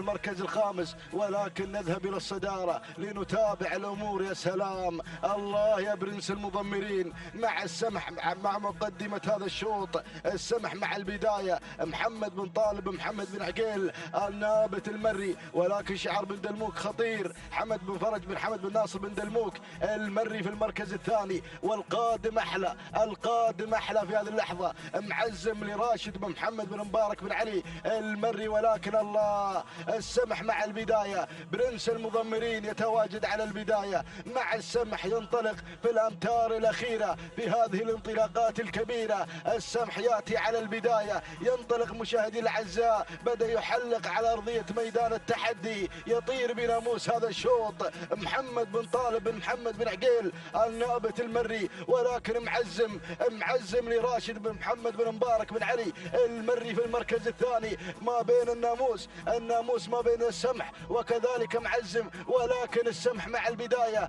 السمح ودربك سمح يا بن هنا أيضا بن عقيل برنس المضمرين يتواجد على البداية. محمد بن طالب بن محمد بن عقيل النابت المري، الناموس حاير طاير ما بين هذه الأسماء المميزة. هنا السمح مع البداية ومعزم في المركز الثاني، ولكن خلاص الناموس مع برنس المضمرين. تهانينا والناموس لمحمد بن طالب بن عقيل النابت المري على هذا الفوز. المركز الثاني معزم لراشد بن محمد بن مبارك بن علي المري. المركز الثالث حمد بن فرج بن حمد بن ناصر بن دلموك. بينما المركز الرابع جاء في مشاهدينا الكرام مياس لعلي بن عبد الهادي بن سالم بن تويم المري. للمركز الخامس جاء في مشاهدينا الكرام نفران لراشد بن محمد بن حمد الدعية المري. إذا مشاهدي الأعزاء تهانينا والناموس مرة أخرى لمالك السمع على هذا الفوز، والناموس محمد بن طالب بن محمد بن عقيل النابت المري. توقيت الزمن 6 دقائق و269 جزء من الثانية. تهانينا وألف مبروك. بينما المركز الثاني حل فيه معزم لراشد بن محمد بن مبارك بن علي المري. توقيت الزمن 6 دقائق 293 جزء من الثانية. تهانينا وألف مبروك. بينما شعار بن دلموك حاضر في المركز الثالث في هذا الشوط. حمد بن فرج بن حمد بن ناصر بن دلموك المري لحظات وصوله خاطف المركز الثالث 6 دقائق 9 ثواني 13 جزء من الثانية. تهانينا وناموس لجميع الفائزين.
السلام عليكم ورحمة الله وبركاته أيها الأخوة مشاهدينا ومتابعينا الكرام. انطلق الشوط الثالث عشر للحقائق الابكار والمسافة هي 4 كيلومترات. نتابع وإياكم في هذه اللحظات انطلاقة هذا الشوط وما يحمل من أسماء منطلقة مندفعة في هذه اللحظات. نتابع المراكز الأولى المتقدمة هناك مع المركز الأول نتابع فيه مشغلة لصالح بن سالم بن علي الجوز المري. بينما المركز الثاني نرى التسلل في هذه اللحظات من شديد لعبد الله بن علي بن عبد الله العطية. غيرت في هذه اللحظات على مقدمة الشوط وانطلقت بهذا الأداء ما شاء الله تبارك الله. بينما المركز الثالث نتابع المركز الثالث نتابع أفواج لصالح بن طالب بن مسلم بن عقيل النابت. هنا في هذه اللحظات شعار السيارة في هذا المساء، شعار السيارة هنا. نتابع اللي انتزع النيسان بترول ستيشن في الشوط الرابع. يا سلام يا هذا الأداء.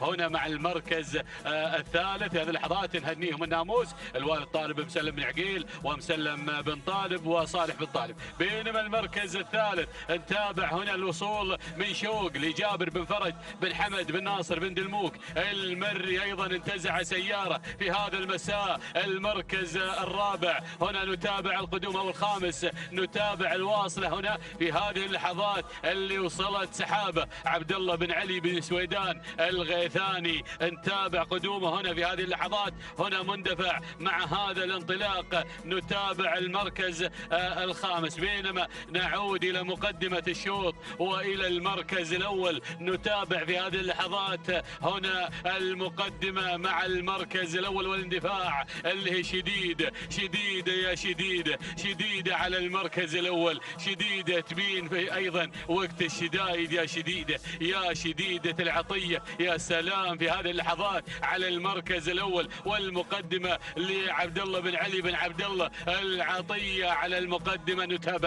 نتابع اندفاعها وانطلاقها في هذا المساء في هذه اللحظات. هنا في هذه اللحظات، بينما المركز الثاني أيضا هناك المركز الثاني مشغلة لصالح بن سالم بن علي الجوز المري على المركز الثاني. المركز الثالث نتابع في هذه اللحظات المركز الثالث، ومن تصنع على المركز الثالث اللي واصله سحابة عبد الله بن علي بن سويدان الغيثاني مع المركز الثالث في هذه اللحظات. المركز الرابع الوصول هنا في هذه اللحظات مع القحدة لسعد بن سالم بن حمد الهولي النعيمي على المركز الرابع. المركز الخامس نتابع في هذه اللحظات اللي واصله هناك اللي هي تعزيز لناصر بن محمد بن راشد الرومي الدوسري على المركز الخامس. هذه النتيجة للخمس المراكز الأولى، المنطلقة المندفعة، ولكن بنعود إلى شديدة يا سلام يا شديدة. هنا أيضا مع المركز الأول والمقدمة في هذه اللحظات منطلقة ومندفعة مع عبد الله بن علي بن عبد الله العطية، ولكن مشغلة بدأت تتسلل، بدأت تغير مشغلة في هذه اللحظات. هنا نتابعها لصالح بن سالم بن علي الجوز المري. يا سلام على هذا الأداء. بينما المركز الثالث نرى شعار بن سويدان الغيثاني قادم في هذه اللحظات مع سحابة على المركز الثالث. نتابعها لعبد الله بن علي بن سويدان الغيثاني. المركز الرابع نتابع شعار الرومي قادم في هذه اللحظات، تعزيز لناصر بن محمد بن راشد الدوسري قادمة في هذه اللحظات على المركز الرابع. المركز الخامس نرى الوصول، يا سلام، هنا مع اللي وصلت اللي قادمة قحدة سعد بن سالم بن حمد الهولي النعيمي. هنا وصول آخر في هذه اللحظات مع اللي قادمة بها محمد بن بخيت بن برقان بن مقارح أيضا قادم. بينما أيضا وصول جديد في هذه اللحظات من شعار بن سفران قادم أيضا هنا في هذه اللحظات. في هذه اللحظات ولكن بنعود إلى مشغلة يا سلام. ولكن شوف اللي قادمة المدينة. مرحبا بالمدينة وبأداء المدينة بهذا التميز مع مسفر بن مبارك بن مسفر الشهواني، ولكن بن سفران يا سلام. هنا شعار بن سفران، شعار عبد الله بن مسفر آل سفران هنا في هذه اللحظات.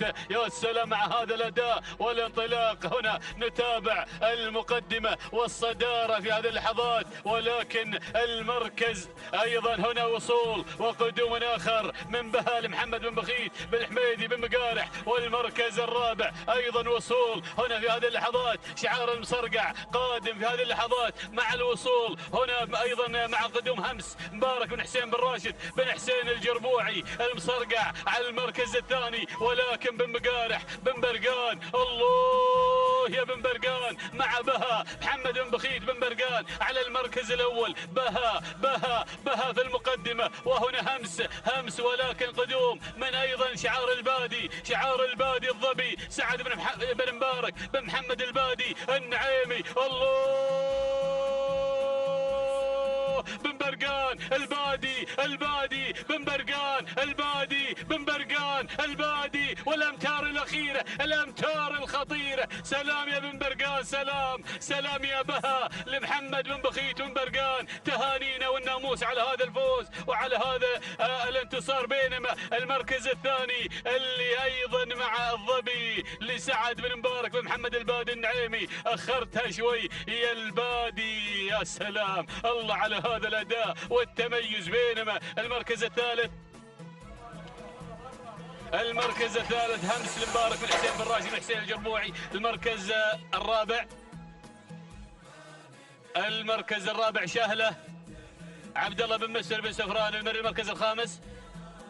المركز الخامس فحوى لحمد بن جرال بن سالم بن فهيد المكسور. شاهدنا هذا الشوط، شاهدنا هذا التنافس الشيق مع بها. توقيتها 6 دقائق 5 ثواني 64 جزء من الثانية. تهانينا والناموس لمالك بها محمد بن بخيت بن حميدي بن مقارح. المركز الثاني من فاجأتنا في الأمتار الأخيرة هنا بشعار البادي اللي ما شاء الله تبارك الله أدائها وتميزها. توقيتها 6 دقائق 5 ثواني 74 جزء من الثانية. تهانينا لسعد بن مبارك بن محمد البادي النعيمي على هذا الفوز وأيضا الأداء المتميز عند الأمتار الأخيرة. بينما المركز الثالث وصلت همس توقيتها 6 دقائق 6 ثواني 64 جزء من الثانية. تهانينا والناموس أيضا لمالك همس مبارك بن حسين بن راشد بن حسين الجربوعي.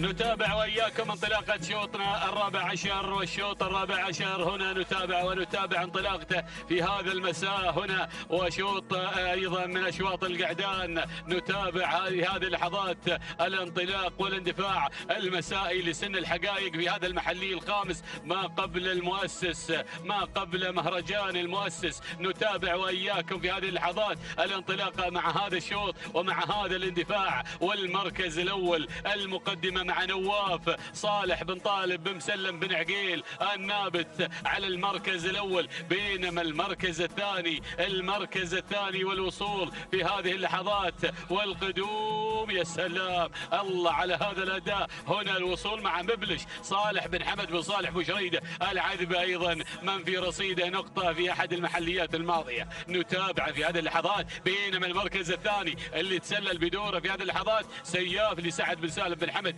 الهولي النعيمي اللي غير على المركز الثاني هنا في هذه اللحظات. المركز الثالث ايضا نواف لصالح بن طالب بن مسلم بن عقيل. المركز الرابع هنا في هذه اللحظات القادم اللي هنا ايضا الختال مسفر بن محمد بن مسفر بن محميد الجربوعي. المركز الرابع نتابع في هذه اللحظات الوصول من منصف لصالح بن مسلم بن طالب بن عقيل النابت. المركز الخامس نتابع في هذه اللحظات فران بن عتيق بن قريع ايضا يصلنا ايضا مع انطلاقته. ايضا الوصول من سياف محمد بن بخيت بن حمد بن قريع المري. شاهدنا معكم هذا الشوط وشاهدنا الخمس المراكز الاولى وبنعود الى سياف اللي غير على مقدمه الشوط لسعد بن سالم بن حمد الهولي النعيمي. غير على المقدمه، غير على الصداره مع انتصاف المسافه. هنا نتابع. بينما مبلش ابو شريده هنا في هذه اللحظات منطلق في هذا الاداء والاندفاع مع المركز الثاني. ونتابع انطلاقته على المركز الثاني. نتابع هذا الاداء مع صالح بن حمد وصالح بوشريده المري. المركز الثالث نتابع هنا الوصول من الختال مسفر بن محمد بن مسفر المحميد الجربوعي. المركز الرابع نتابع سياف محمد بن بخيت بن حمد بن قريع. المركز الرابع او المركز الخامس هنا نتابع المركز الرابع ايضا بشعار نواف صالح بن طالب بن مسلم بن عقيل النابت. ايضا هناك وصول اخر من الحذر سالم بن علي بن فهيد بن براك ايضا. او العفره قادم هنا شعار بالعفره. يا سلام على هذا الاداء. ايضا تدخل على المركز الخامس منطلق ومندفع. ولكن بنعود الى المقدمه مع سياف. يا سياف اللي على المركز الاول منطلق واندفاع اندفاعته وأدائه الجميل هنا بالمركز الأول وبالمقدمة. نتابع اندفاعته مع المقدمة ومع المركز الأول. بينما مبلش من بدأ أيضا في هذه اللحظات بدأ بالانطلاق لصالح بن حمد بن صالح بوشريدة على المركز الثاني. المركز الثالث هنا الختال مسفر محمد بن مسفر المحميد. المركز الرابع الوصول في هذه اللحظات من الحذر سالم بن علي بن فهيد العفرة على المركز الرابع. المركز الخامس الوصول من منصف صالح بن مسلم بن طالب بن عقيل النابت مع المركز الخامس. والكيلو المتر الأخير، بوابة الكيلو المتر الأخير. وهنا سياف يا سياف، مبلش يا مبلش. الله يا سلام على هذا الأداء والانطلاق. نتابع هنا في هذه اللحظات انطلاق سياف مبلش. ولكن شوف اللي قادم الختال. وهنا الحذر قادم. يا سلام بالعفرة قادم. ولكن بن محميد قادم. هنا ابو شريدة يغير مع مبلش على المقدمة. مبلش. الله يا 600 متر الأخيرة. الحذر غير الحذر على المقدمة، غير على المركز الأول. ولكن شاهد ما شاء الله تبارك الله. شوف اللي قادم حطاب سعيد بن عبيد بن سعيد بن رشدان. الله يا بن رشدان ما شاء الله تبارك الله على هذا القعود اللي قادم على المركز الثالث مع هذا الشكل الممتاز. بينما نعود إلى الحذر العفرة هنا بشريدة مبلش بشريدة. بن رشدان قادم يا سلام يا بن رشدان. حطاب سلام يا اهل الكرعانة. سلام يا بن رشدان. سلام على هذا الاداء ومع هذا الشكل الممتاز. شكله ممتاز وادائه ممتاز. هنا مع حطاب سعيد بن عبيد بن سعيد بن رشدان المري. سلام والتحية والاحترام مع حطاب اللي انتزع الناموس في هذا المساء. المركز الثاني مبلش لصالح بن حمد بن صالح بشريدة. المركز الثالث الحذر سالم بن علي بن فهيد العفرة. المركز الرابع وصل الختال لمسفر محمد بن مسفر المحميد. المركز الخامس وصل سياف لسعد بن سالم بن حمد الهولي النعيمي. شاهدنا هذا الشوط ما شاء الله يا حطاب، الشكل ممتاز والاداء اميز، ووصل الى خط النهايه معلن الفوز والناموس لمالكه وتوقيته الزمني 6 دقائق 11 ثانيه 8 اجزاء من الثانيه. تهانينا لسعيد بن عبيد بن سعيد بن رشدان المري، تهانينا على هذا الفوز. بينما المركز الثاني وصل هنا مبلش توقيته 6 دقائق 12 ثانيه 54 جزء من الثانيه. تهانينا والناموس لمالك مبلش صالح بن حمد بن صالح بوشريده المري. بينما وصل الحذر على المركز الثالث توقيته الزمني 6 دقائق 12 ثانيه 63 جزء من الثانيه. تهانينا والناموس لسالم بن علي بن فهيد العفرة المري.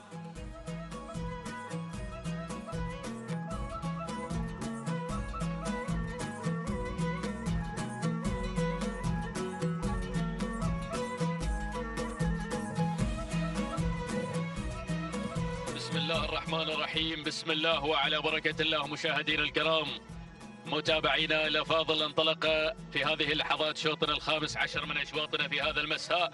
نتابع مع حضراتكم تحديات سن الحقائق.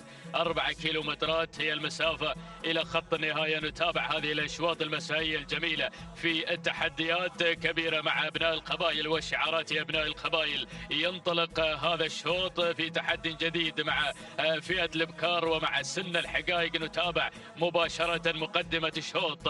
المركز الأول والصدارة هذه منصورة، أول الأسماء المدشنة لعالم الإذاعة، مسفر بن مبارك بن مسفر الشهواني الهاجري الذي يقدم لنا منصورة في مقدمة هذا الشوط. أما في ثاني المراكز التقدم من أبها في هذه اللحظات لسالم بن صالح بن بريكان المري، ولكن انخطف من مزون في هذه اللحظات. تقدمها تقدم ممتاز لمحمد بن راشد بن علي بن قطفة، يغير مباشرة مع مزون الخير إلى مقدمة الشوط. ناخذ المركز الثالث في ثالث المراكز. الوصول في هذه اللحظات من رمحة تصل في هذه اللحظة لخالد بن علي بن جمعة آل فارس الكعبي، يتقدم في هذه اللحظات المركز الخامس. تابع الاسم القادم في هذه اللحظات. وصلت مظنونة لفهد بن سالم بن عبد الهادي آل بحيح المري. هذه النتيجة للخمس المراكز المتقدمة في أول ندى في هذا الشوط. لكن تابع الأسماء اللي خلف دائرة النداء. الله، أعداد كبيرة تتواجد في هذا المساء، أعداد كبيرة تتواجد على أرضية ميدان التحدي، ميدان الشحانية. يا هي ثارة يا هو تحدي كبير. نتابع من خلال هذه الانطلاقات المسائية الجميلة في منافسات سباقنا المحلي الخامس، ميدان الشحانية الذي يرحب بالجميع، بجميع أبناء دول مجلس التعاون الخليجي. نعود مباشرة إلى مقدمة الشوط مع المركز الأول، مع الصدارة والبداية. هذه مزون في مقدمة الشوط. محمد بن راشد بن علي بن قطفة من يقدم لنا مزون، ولكن الشهواني بدأ يستعيد حقوقه المنهوبة. بدأ التقدم الجميل في هذه اللحظات من منصورة. مسفر بن مبارك بن مسفر الشهواني، ولكن من هناك الرصد التواجد في هذه اللحظات مظنونة مظنونة مظنونة. نتابعها في هذا الأداء الجميل. فهد بن سالم بن عبد الهادي آل بحيح المري. وصلت الأسماء، هذه الأسماء القادمة، وعلى ما قال واختلط الحابل بالنابل. الله، شوف الهجوم الكبير على مقدمة الشوط، على مركز الصدارة. بدأ التدخل في هذه اللحظات من شعار البرنس، قادم في تحد كبير. نتابع من خلال المتحدة. محمد بن طالب بن محمد بن عقيل غيرت مباشرة إلى مقدمة الشوط. هذه المتحدة مشاهدين الأعزاء بدأت تتحد مع قواها، بدأت تغير مباشرة إلى مقدمة الشوط. المركز الثاني تابع الاندفاع، تابع القدوم من مظنونة لفهد بن سالم بن عبد الهادي آل بحيح المري. المركز الثالث قادمة هناك السماء لعبد الرحمن بن سعيد بن راشد الجربوع المري. وفي المركز الرابع القادمة في هذه اللحظات، شوف الوصول مشاهدينا الأعزاء على رابع المراكز من شعار بن بريكان اللي قدم أبها لسالم بن صالح بن سالم بن بريكان المري. والخادم أجمل. وصلت جفاف في هذه اللحظات. سعيد بن حمد بن محمد الجربوع المري يقدم لنا جفاف على المركز الخامس. هذه النتيجة للخمس المراكز، الكيلومتر الأخير والأمتار الذهبية. ولكن بنعود إلى مقدمة الشوط حيث تواجد مظنونة في مقدمة الشوط في هذا الأداء الجميل اللي تابعه مع انطلاقة مظنونة في المركز الأول في الصدارة في الاندفاع المميز. هذه مظنونة مظنونة مظنونة مظنونة في مقدمة الشوط لفهد بن سالم بن عبد الهادي آل بحيح المري. تتقدم على جميع الأسماء، تنطلق بالمركز الأول، لكن الخطر قادم. الله، هي المتحدة قادمة على المركز الثاني. وصلت في هذه اللحظات مع ثالث المراكز شعار بن جبران. بدأ يقتحم مشاهدينا الأعزاء مع كرارة محسن بن سعيد بن مبخوت الجربوعي. تغير مباشرة إلى مقدمة الشوط. الله يا بن جبران، أشعل المنافسة مع اللحظات الأخيرة. الله الله الله الله الله. كرارة كرارة كرارة تغير مباشرة إلى المقدمة. قادمة من الصفوف الخلفية مباشرة إلى مقدمة الشوط. الله يا بن جبران على هذا الأداء الجميل. الله يا كرارة مع اللحظات الأخيرة. سلام يا كرارة مع الأمتار الذهبية. هذه مشاهدينا الأعزاء النجمة والبطلة اللي حققت الناموس مع اللحظات الأخيرة. تهانينا والناموس لمحسن. الله، ولكن بن عقيل وصل أيضا بتحدياته الجميلة. بنتابع الفوت والفنش مع المركز الأول. المركز الثالث، المركز الرابع كان الوصول من رمش لراشد بن بطي بن محمد الحسني. والمركز الخامس أو المركز الرابع كان الوصول من جفاف لسعيد بن حمد بن محمد الجربوع. المركز الخامس إذا مشاهدينا الأعزاء متابعينا الكرام نعود إلى ملخص الشوط ولحظة الإعادة. ما شاء الله شوف المنافسة حتى اللحظات الأخيرة مع بن جبران وبن عقيل، ولكن كرارة سلام يا بن جبران سلام على فوز كرارة بالمركز الأول، توقيتها 6 دقائق 7 ثواني و94 جزء من الثانية. تهانينا والناموس لمحسن بن سعيد بن مبخوت الجربوعي على فوز كرارة بالمركز الأول. بينما في ثاني المراكز من وصلت مشاهدينا الأعزاء كان الوصول من المتحدة توقيتها 6 دقائق 8 ثواني بدون أجزاء من الثاني. تهانينا لمحمد بن طالب بن محمد بن عقيل على فوز المتحدة بالمركز الثاني. أما ثالث المراكز ننتظر الوصول أيضا في هذه اللحظات. شوف القادمة على ثالث المراكز. المركز الثالث كان من نصيب رمش اللي أخذت المركز الثالث 6 دقائق 11 ثانية 34 جزء من الثاني. تهانينا لراشد بن بطي بن محمد الحسنة المري. هكذا مشاهدينا الكرام متابعينا في كل مكان انتهت قصة شوطنا الخامس عشر وينطلق شوط جديد، شوطنا السادس عشر من أشواطنا في هذه الأمسية المميزة، وشوط يخص القعدان. نتابع هذه الانطلاقة الجميلة مع هذه الشعارات المندفعة والباحثة عن الناموس، الباحثة عن الانتصار، الباحثة عن التحديات الجميلة على أرضية ميدان التحدي. ما شاء الله شوف هذه الأعداد الكبيرة اللي نتابعها مع سن الحقائق، سن السرعة والإثارة. ننتقل مباشرة إلى مقدمة الشوط، إلى المركز الأول، إلى الصدارة. نتابع السليماني في مقدمة الشوط، سعيد بن راشد بن سالم بن حمد الهاشمي اللي قدم سليماني في المركز الأول في الصدارة. النقل إلى ثاني المراكز في المركز الثاني. تابع القادم في هذه اللحظات مع ثاني المراكز، وصول واندفاع جميل نتابع من خلال هذه اللحظات.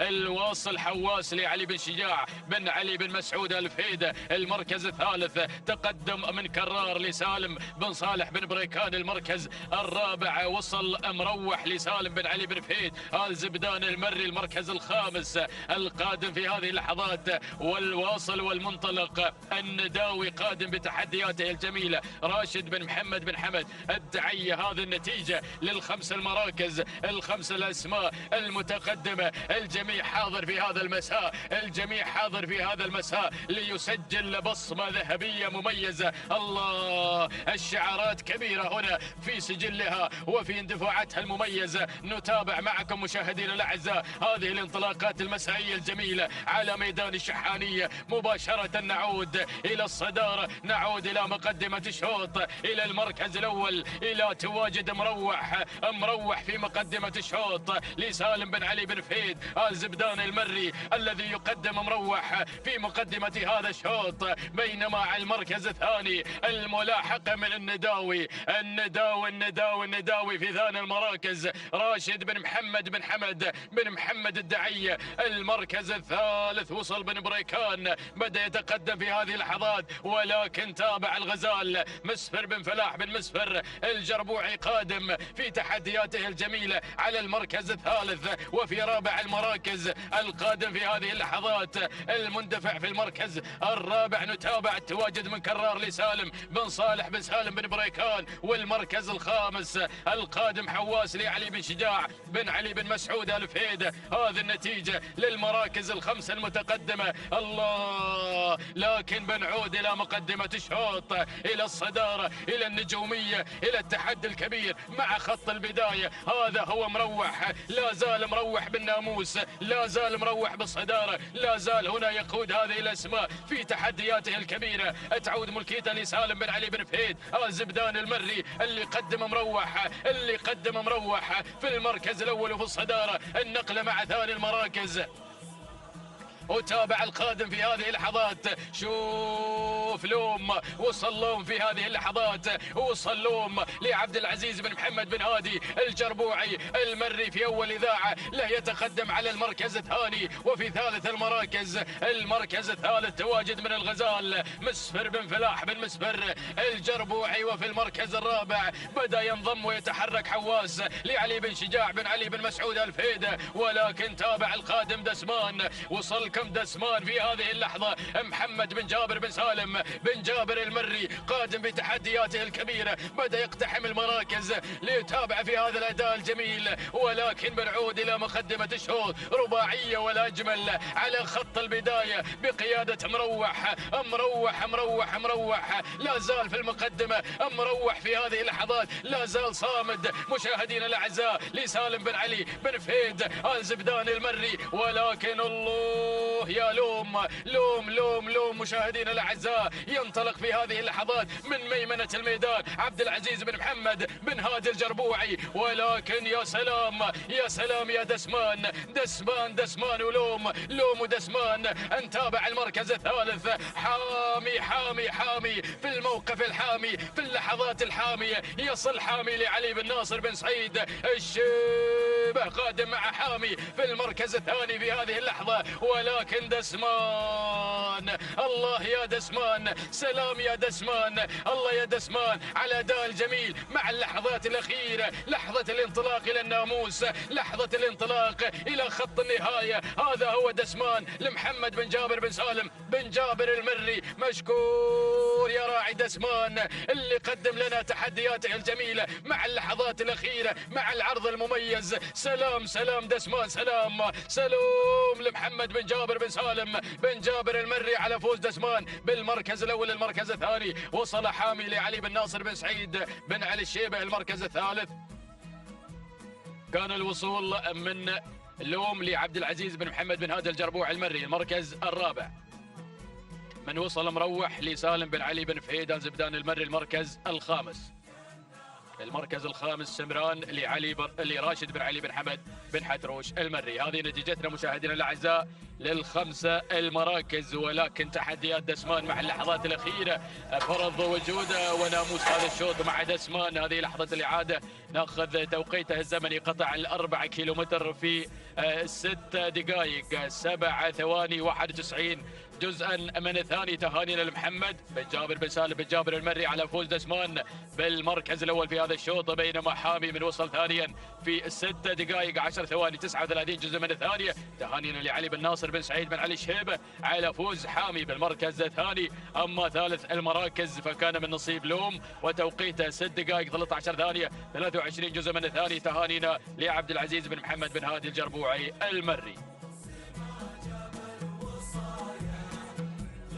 بسم الله الرحمن الرحيم. أيها الحفل الكريم مشاهدينا متابعينا الكرام، شوطنا السابع عشر ينطلق بحفظ من الله تعالى ورعايته. نتمنى التوفيق والسداد والنجاح لجميع المشاركين في هذا الشوط. يسير هذا الشوط الذي يحمل لنا أيضا في طياته الابكار الحقائق وال4 كيلومترات في هذه الأمسية التراثية الجميلة. نسير مع هذه الأسماء والشعارات المميزة الحاضرة والمنطلقة في هذا المسار المميز والجميل، مباشرة مع البداية مع المركز الأول من تأتينا الجسور علي بن محمد بن علي الشيبة المري من يقدم لنا الجسور مع المركز الأول، بينما أو عفوا هنا مشاهدينا الكرام الصدارة والمركز الأول مع منحاف علي بن بخيت بن عويضة بن هلال العذبة من يقدم لنا شعاره وتحدياته المميزة مع المركز الأول. المركز الثاني وصول من مغنى سعد بن مبارك بن محمد البادي النعيمي من يقدم لنا شعاره وتحدياته المميزة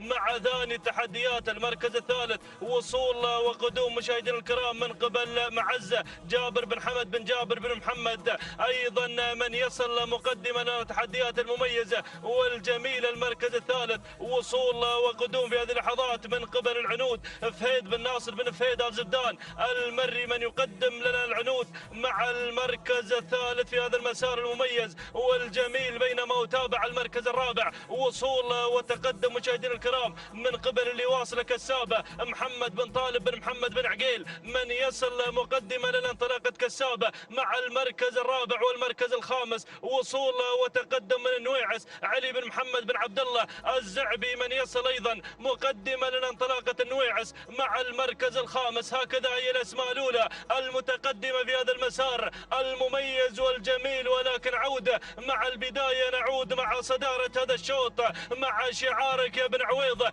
اللي تقدم لنا أيضا انطلاقة شعاره وتحدياته المميزة والجميلة من خلال أيضا تواجد هناك منحاف علي بن بخيت بن عويضة بن هلال العذبة من يقدم لنا تحديات أيضا منحاف مع البداية، بينما المركز الثاني وتابع التقدم والوصول من قبل العنود فهيد بن ناصر بن فهيد آل زبدان المري، والمركز الثالث وصول وتقدم من شعار البادي مقدما لنا مغنى سعد بن مبارك بن محمد البادي النعيمي مع ثالث التحديات، والمركز الرابع وصول ايضا وتقدم من النويعس علي بن محمد بن عبد الله الزعبي من يصل، بينما وتابع ايضا الوصول والدخول من قبل اللي واصل الشاهينيه حمد بن صالح بن حمد ابو شريده العذبه من يقدم لنا ايضا شعاره وتحدياته المميزه، بينما الوصول والقدوم مشاهدينا الكرام من قبل اللي واصل مرموقه محمد بن عبد الهادي بن علي الغيثاني المري وصل ايضا في هذا المسار المميز والجميل، ولكن عوده مع البدايه،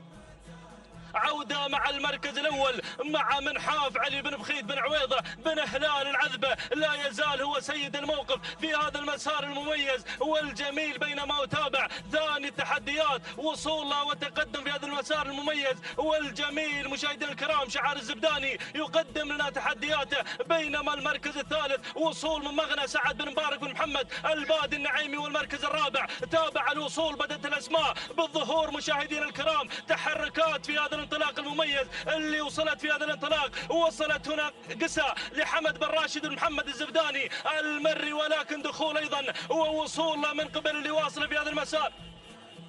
نعود مع البداية، نعود مع المركز الأول مغنى مع البداية مشاهدينا الكرام متابعين الأفاضل سعد بن مبارك بن محمد البادي النعيمي من يقدم لنا مغنى بتحدياتها المميزة والجميلة وأجواء الكيلومتر الأخير. الله يا سلام، لكن تابع وشوف الوصول والتقدم في هذه اللحظات من قبل قساء حمد بن راشد بن محمد الزبداني المري، والمركز الثالث أيضا وصول وتحديات من شعار الزبداني أيضا، والمركز الرابع اللي وصلت في هذه اللحظات وصلت هنا عزوة محمد بن جار الله بن سعيد بن ذروة البريدي، وأيضا دخول من إبداع علي بن جار الله بن سعيد بن جار الله آل سالمين، ولكن مغنى البادي بو محمد مع الصدارة يقدم لنا تحديات مغنى سعد بن مبارك بن محمد البادي النعيمي، ولكن الزبداني يتسلل في هذه اللحظات من خلال تواجد قساء، وأيضا ميمنة الميدان تتقدم العنود فهيد بن ناصر بن فهيد آل زبدان المري، ولكن مغنى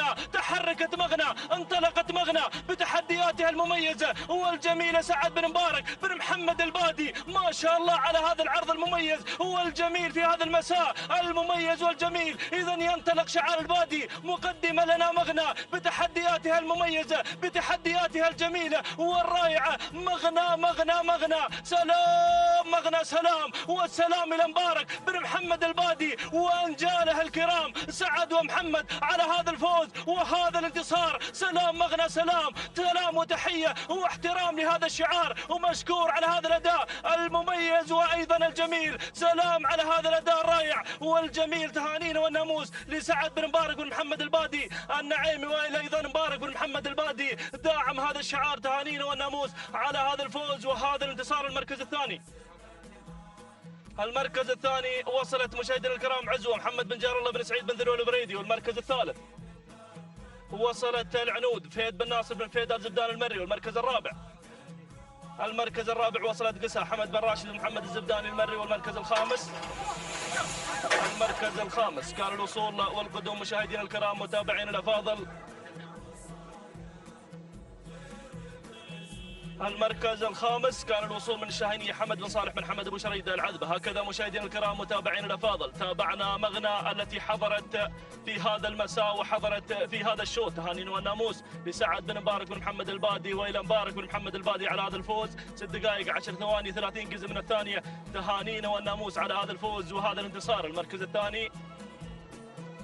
المركز الثاني مشاهدينا الكرام وصلت عزوة وتوقيتها الزمني 6 دقائق 15 ثانية 33 جزء من الثانية، تهانينا وناموس أيضا لمالك عزوة بن ذروة البريدي على هذا الفوز وهذا الانتصار. المركز الثالث وصل شعار الزبداني مع المركز الثالث. مقدما لنا ايضا انطلاقه العنود وتوقيتها الزمني 6 دقائق 16 ثانيه 3 اجزاء من الثانيه. تهانينا والناموس لفهيد بن ناصر بن فهيد الزبدان المري. اذا مشاهدينا الكرام متابعينا الافاضل التواصل مستمر وتحدياتنا مستمرة من أرضية ميدان التحدي لسباقات الهجن العربية الأصيلة في هذه الأمسية التراثية الجميلة التي دارت على مدى 20 شوطا في هذا المساء، مخصصة للسن الحقائق وال4 كيلومترات. وهذه الأعداد الكبيرة والمشاركة التي توافدت من شتى دول مجلس التعاون الخليجي للمشاركة في أرضية ميدان التحدي. إذا نسير مشاهدينا الكرام مع هذا الشوط الذي يحمل لنا في طياته الحقائق القعدان مباشرة مع البداية مع المركز الأول متفوق من يأتي مع صدارة هذا الشوط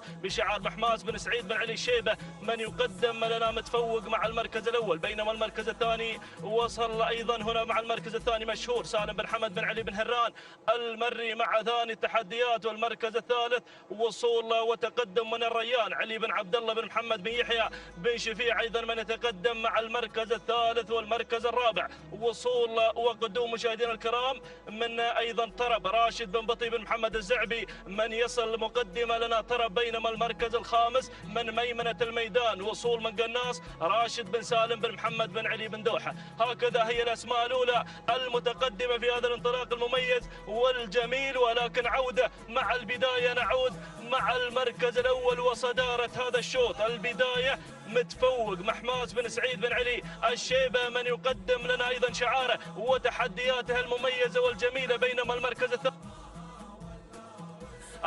الثاني وصول وقدوم من الريان علي بن عبد الله بن محمد بن يحيى بن شفيع من يقدم لنا شعاره وتحدياته المميزه. بينما المركز الثالث وصول من طرب ايضا بشعار راشد بن بطي بن محمد الزعبي من يقدم لنا ايضا شعاره المميز مع المركز الثالث. ولكن ينخطف في هذه اللحظات من ميمنه الميدان شباب محمد بن عبد الله بن ناصر آل حفيظ المري ايضا بدا يتقدم ويسير نحو المركز الثاني في هذا المسار. المركز الرابع وصول من قناص راشد بن سالم بن محمد بن علي بن دوحة المري. والمركز الخامس تواجد عندك أيضا يا الزعبي يا من تقدم لنا طرب راشد بن بطي بن محمد الزعبي. هكذا هي الأسماء المتقدمة في هذا الانطلاق المميز والجميل. ولكن عودة مع البداية، عودة مع المركز الأول مع الريان علي بن عبد الله بن محمد بن يحيى بن شفيع من يقدم لنا تحدياته المميزة والجميلة من خلال تواجد الريان مع المركز الأول. ولكن طرب بشعار أيضا الزعبي يقدم لنا تحدياته المميزة. الشرس يأتي أيضا مقدما لنا طرب راشد بن بطي بن محمد الزعبي. يا سلام، يقدم لنا أيضا طرب الذي انتقل إلى صدارة هذا الشوط. بينما تابع المركز الثاني شعارك يا بن يحيى مع ثاني تحديات. المركز الثالث وصول وتقدم من قناص راشد بن سالم بن محمد بن علي بن دوحة من يتقدم مع المركز الثالث. المركز الرابع وصول من شعار بن حفيظ يقدم لنا شباب محمد بن عبد الله بن ناصر آل حفيظ المري. والمركز الخامس وصول من شعار الشيبة او المركز الخامس نعم يصل متفوق محماس بن سعيد بن علي الشيبة المري. ولكن عودة مع البداية، عودة مع المركز الاول، طرب مع البداية، طرب مع الصدارة يقدم لنا هذا الاداء المميز والجميل راشد بن بطي بن محمد الزعبي. ولكن دير بالك، الله يا سلام، تابع قناص راشد بن سالم بن محمد بن علي بن دوحة بدأ يتسلل أيضا ويشكل الضغوط. بينما تابع أيضا المركز الثالث وصول من الريان علي بن عبد الله بن محمد بن يحيى بن شفيع. أيضا المركز الخامس أو الرابع اللي واصل في هذا المسار وصل شعار الشيبة وشعار أيضا بن حفيظ. وأيضا دخول ووصول مشاهدينا الكرام من خلال أيضا تواجد اللي واصل مشرف سعيد بن علي بن راشد بن علي بن لصم. ولكن نعود مع بن دوحة ما شاء الله على هذا الأداء المميز والجميل اللي قدمه قناص هنا راشد بن سالم بن محمد بن علي بن دوحة. والعصاف الابطال بدون اوامر، دفع تلقائي وذاتي مع البدايه. قناص مع الصداره مع بن دوحة راشد بن سالم بن محمد بن علي بن دوحة يطير بناموس هذا الشوط والعصاف الابطال. ولكن دير بالك من الزعبي قادم مع ثاني تحديات يقدم لنا طرب راشد بن بطي بن محمد الزعبي يصل. ولكن الله يا سلام، قناص مع البدايه، قناص مع المركز الأول. العرض المميز، العرض الجميل اللي قدمه قناص في هذا المسار الرائع والجميل. إذا قناص مشاهدينا الكرام يحقق ناموس هذا الشوط من خلال تواجد قناص مع البداية. راشد بن سالم بن محمد بن علي بن دوحة يطير بهذا الناموس، يطير بهذا الشوط محققا هذا الأداء المميز والعرض الأميز في هذا المساء. سلام قناص، سلام بن دوحة، سلام على هذا الأداء المميز والجميل اللي قدمه قناص. إذا مع البداية يفوز بناموس هذا الشوط. سلام قناص، سلام، ومشكور يا بن دوحة على هذا الأداء المميز والجميل اللي قدمه قناص. تهانينا والناموس المركز الثاني. ووصل طرب بشعار راشد بن بطي بن محمد الزعبي للمركز الثالث.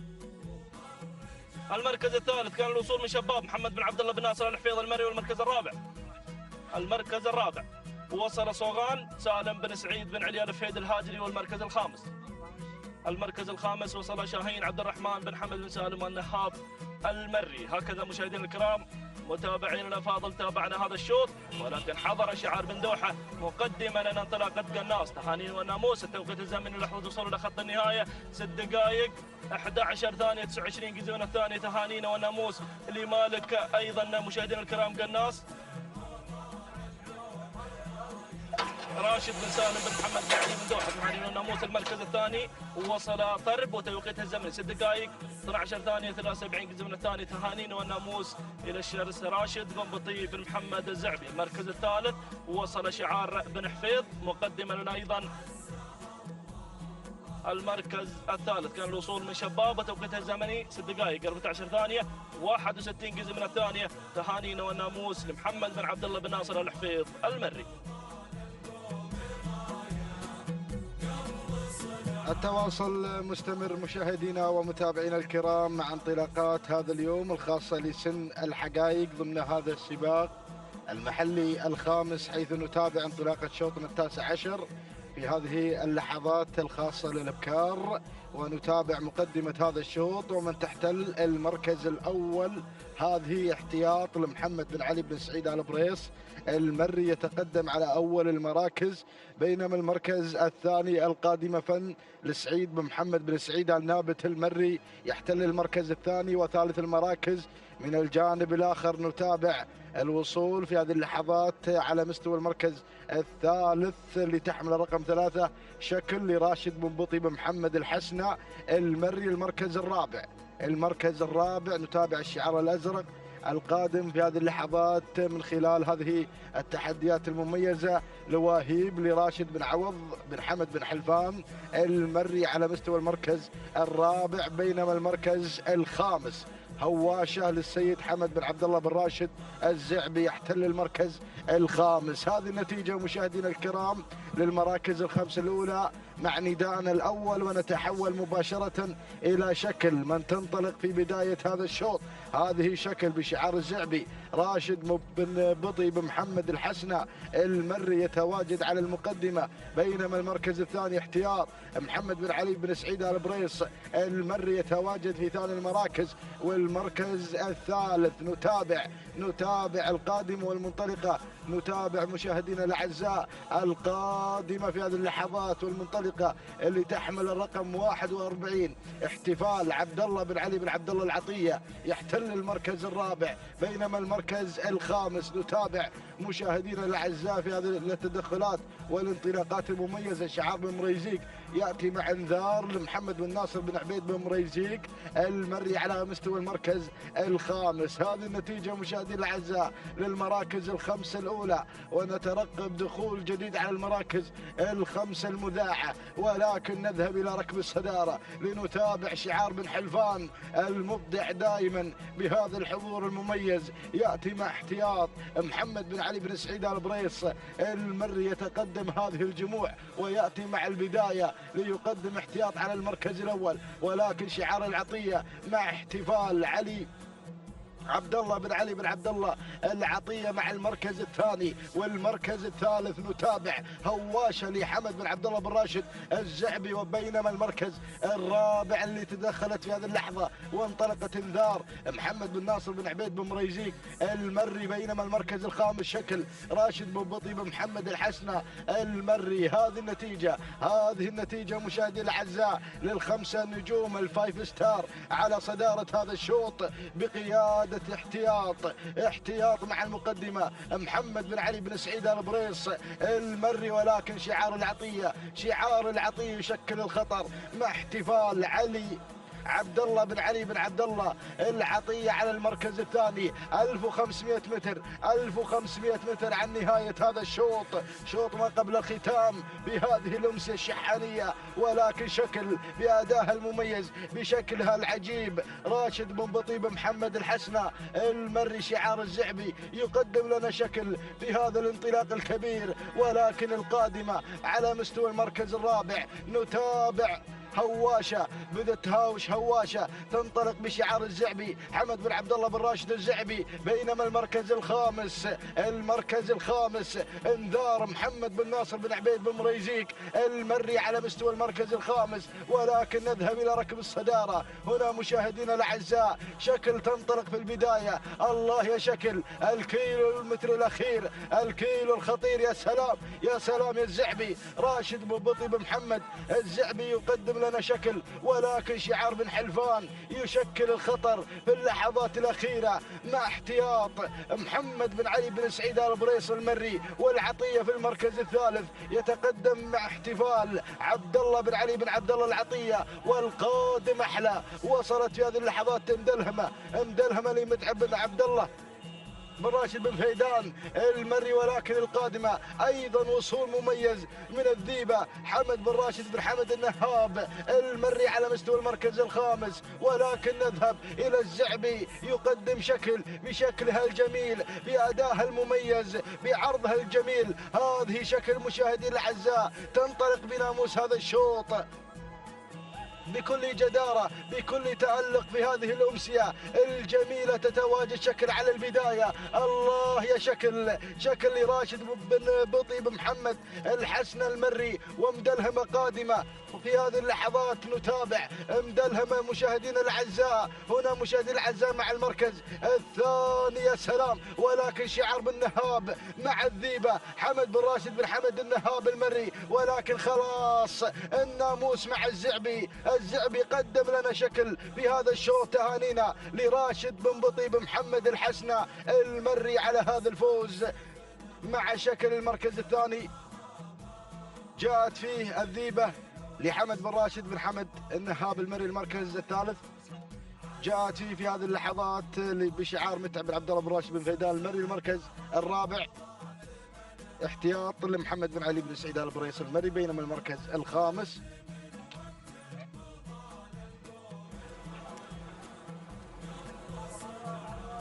الأندلس لمحمد بن عبد الله بن ناصر بن حيف المري. إذا مشاهدي الأعزاء هذه المراكز الخمسة الأولى تهانينا والناموس مرة أخرى لمالك شكل راشد بن بطي بن محمد الحسنة المري. قدمت أداء وعرض يشكر عليه 6 دقائق 9 ثواني 17 جزء من الثاني. تهانينا وألف مبروك. بينما المركز الثاني حلت في مشاهدينا الكرام ومتابعينا الأفاضل لوهيب أو الذيبة لحمد بن راشد بن حمد النهاب. التوقيت الزمني 6 دقائق 12 ثانية 67 جزء من الثانية. تهانينا والناموس. بينما المركز الثالث حضر شعار متعب بن عبد الله بن راشد بن فيدان المري خاطب المركز الثالث 6 دقائق 13 ثانية 59 جزء من الثانية. تهانينا والناموس لجميع الفائزين.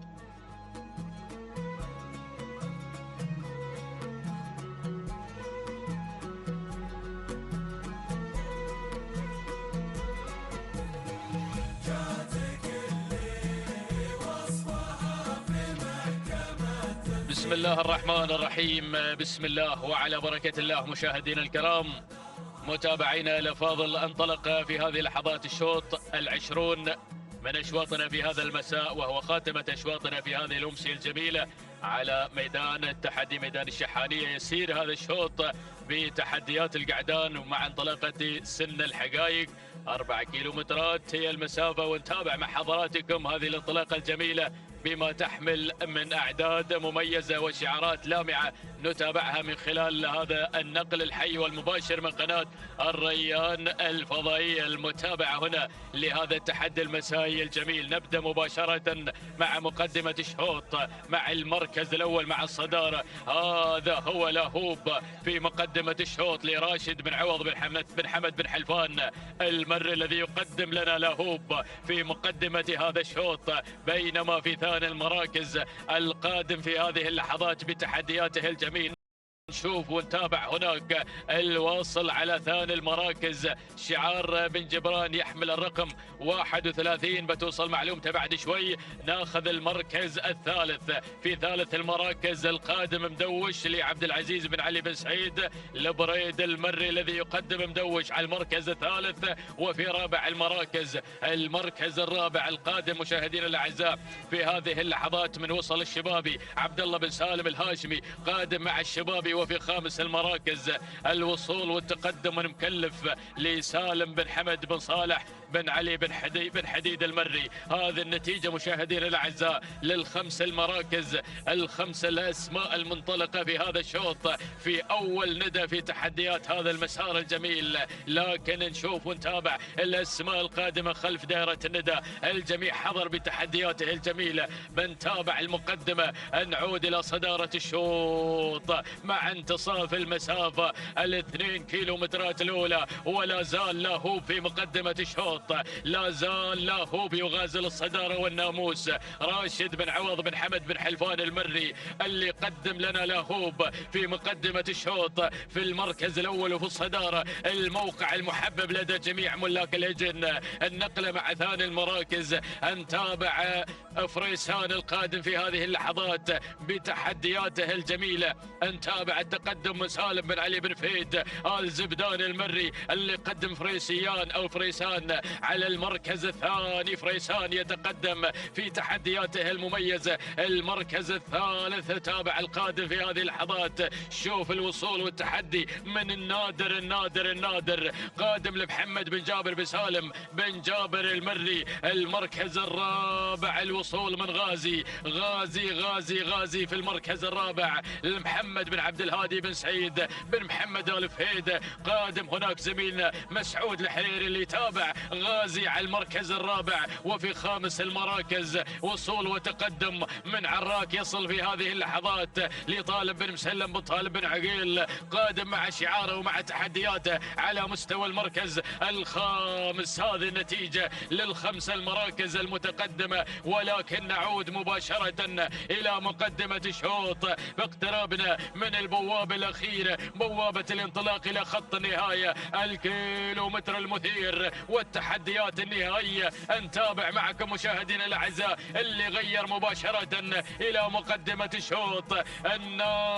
النادر يغير مباشرة إلى المقدمة. محمد بن جابر بن سالم بن جابر المري اللي قدم لنا تحديات النادر، اللي بدأ يدفع بالنادر، يقدم النادر في أجمل أداء مع اللحظات الأخيرة ومع أمتار الكيلومتر الأخير. المركز الثاني الخطر قادم من فريسان، قادم على المركز الثاني لسالم بن علي بن فهد آل زبدان المري. وفي ثالث المراكز لاهوب. المركز الرابع اسم جديد بدأ يتقدم في هذه اللحظة. شوف التواجد أيضا من شعار بن عقيل قادم مع عراك لطالب بن مسلم بن طالب بن عقيل. هذه النتيجة. ولكن الله هي النادر. سلام يا راعي النادر. الله على هذا الإقلاع على أرضية الميدان مع النادر في هذا الأداء المتميز. والنادر في مقدمة الشوط. شعار دسمان نعم يبغي نقطة أخرى في هذا المساء. يتقدم في هذا الأداء المتميز محمد بن جابر بن سالم بن جابر المري يطمع بنقطة أخرى، وهذا هو النادر يحقق له ما يريد في هذا المساء الجميل. سلام يا النادر. سلام يا النادر. لحظة الوصول إلى خط النهاية. تهانينا لمحمد بن جابر بن سالم بن جابر المري على فوز النادر بالمركز الأول. بينما ثاني المراكز وصل فريسان في ثاني المراكز لسالم بن علي بن فهيد الزبدان المري. المركز الثالث كان من نصيب عراك لطالب بن مسلم وطالب بن عقيل. المركز الرابع كان الوصول من فجاج لعلي بن عبد الله بن حمد الأدهم. وفي المركز الخامس من نصيب شاهين لعلي بن سعيد بن علي الفهيد الهاجري. هذه النتيجة مشاهدينا الأعزاء للخمس المراكز، وهذه لحظة وصول النادر إلى خط النهاية محقق الفوز والناموسي والانتصار. توقيته الزمني قطع 4 كيلومتر في فترة زمنية مقدارها 6 دقائق 8 ثواني 57 جزءا من الثانية. هذا هو توقيت النادر. تهانينا والناموس لمحمد بن جابر بن سالم بن جابر المري على فوز النادر في شوط الختام في هذا المساء. بينما ثاني المراكز وصل فريسان وتوقيته الزمني 6 دقائق 13 ثانية 87 جزء من الثاني. تهانينا لسالم بن علي بن فهيد الزبدان المري. أما ثالث المراكز فوصل في ثالث المراكز كان الوصول من شعار بن عقيل، ولحظة الوصول في 6 دقائق 19 ثانية 45 جزء من الثاني. تهانينا والناموس لطالب بن مسلم بن طالب بن عقيل النابت. هذه مشاهدينا الأعزاء قصة شوط الختام وتحديات شوط الختام. بينما في هذه اللحظة لوحة تحمل لنا ملخص أيضا هذه الأشواط الجميلة. ننتظر أيضا معكم مشاهدينا الأعزاء هذه اللوحة الجميلة، ونذكر بصاحبة المركز الأول في أول أشواطنا المسائية من حظت على الناموسي والانتصار رسمية بشعار حمد بن بخيت بن حمد بن قريع المري اللي حققت الناموس والسيارة نيسان بترول ستيشن. بينما الشوط الرئيسي الأول الفايز يفوز بالنيسان بترول ستيشن وبالناموس لمحمد بن ناصر بن محمد بن ناصر الشنجل، نهنيه الفوز والانتصار. بينما شوطنا الرابع الذي حضر بتحديات صايب ومع التوقيت الأجمل في هذا المساء محمد بن طالب بن مسلم بن عقيل النابت قطع 4 كيلومتر في 5 دقائق 56 ثانية 60 جزءا من الثاني ليكون أجمل توقيت في هذا المساء. تهانينا والناموس لكل الأخوة الفائزين. يأمل أن نلتقي بكم في صباح يوم الغد. إلى ذلك الموعد دمتم بحفظ الله ورعايته، والسلام عليكم ورحمة الله وبركاته.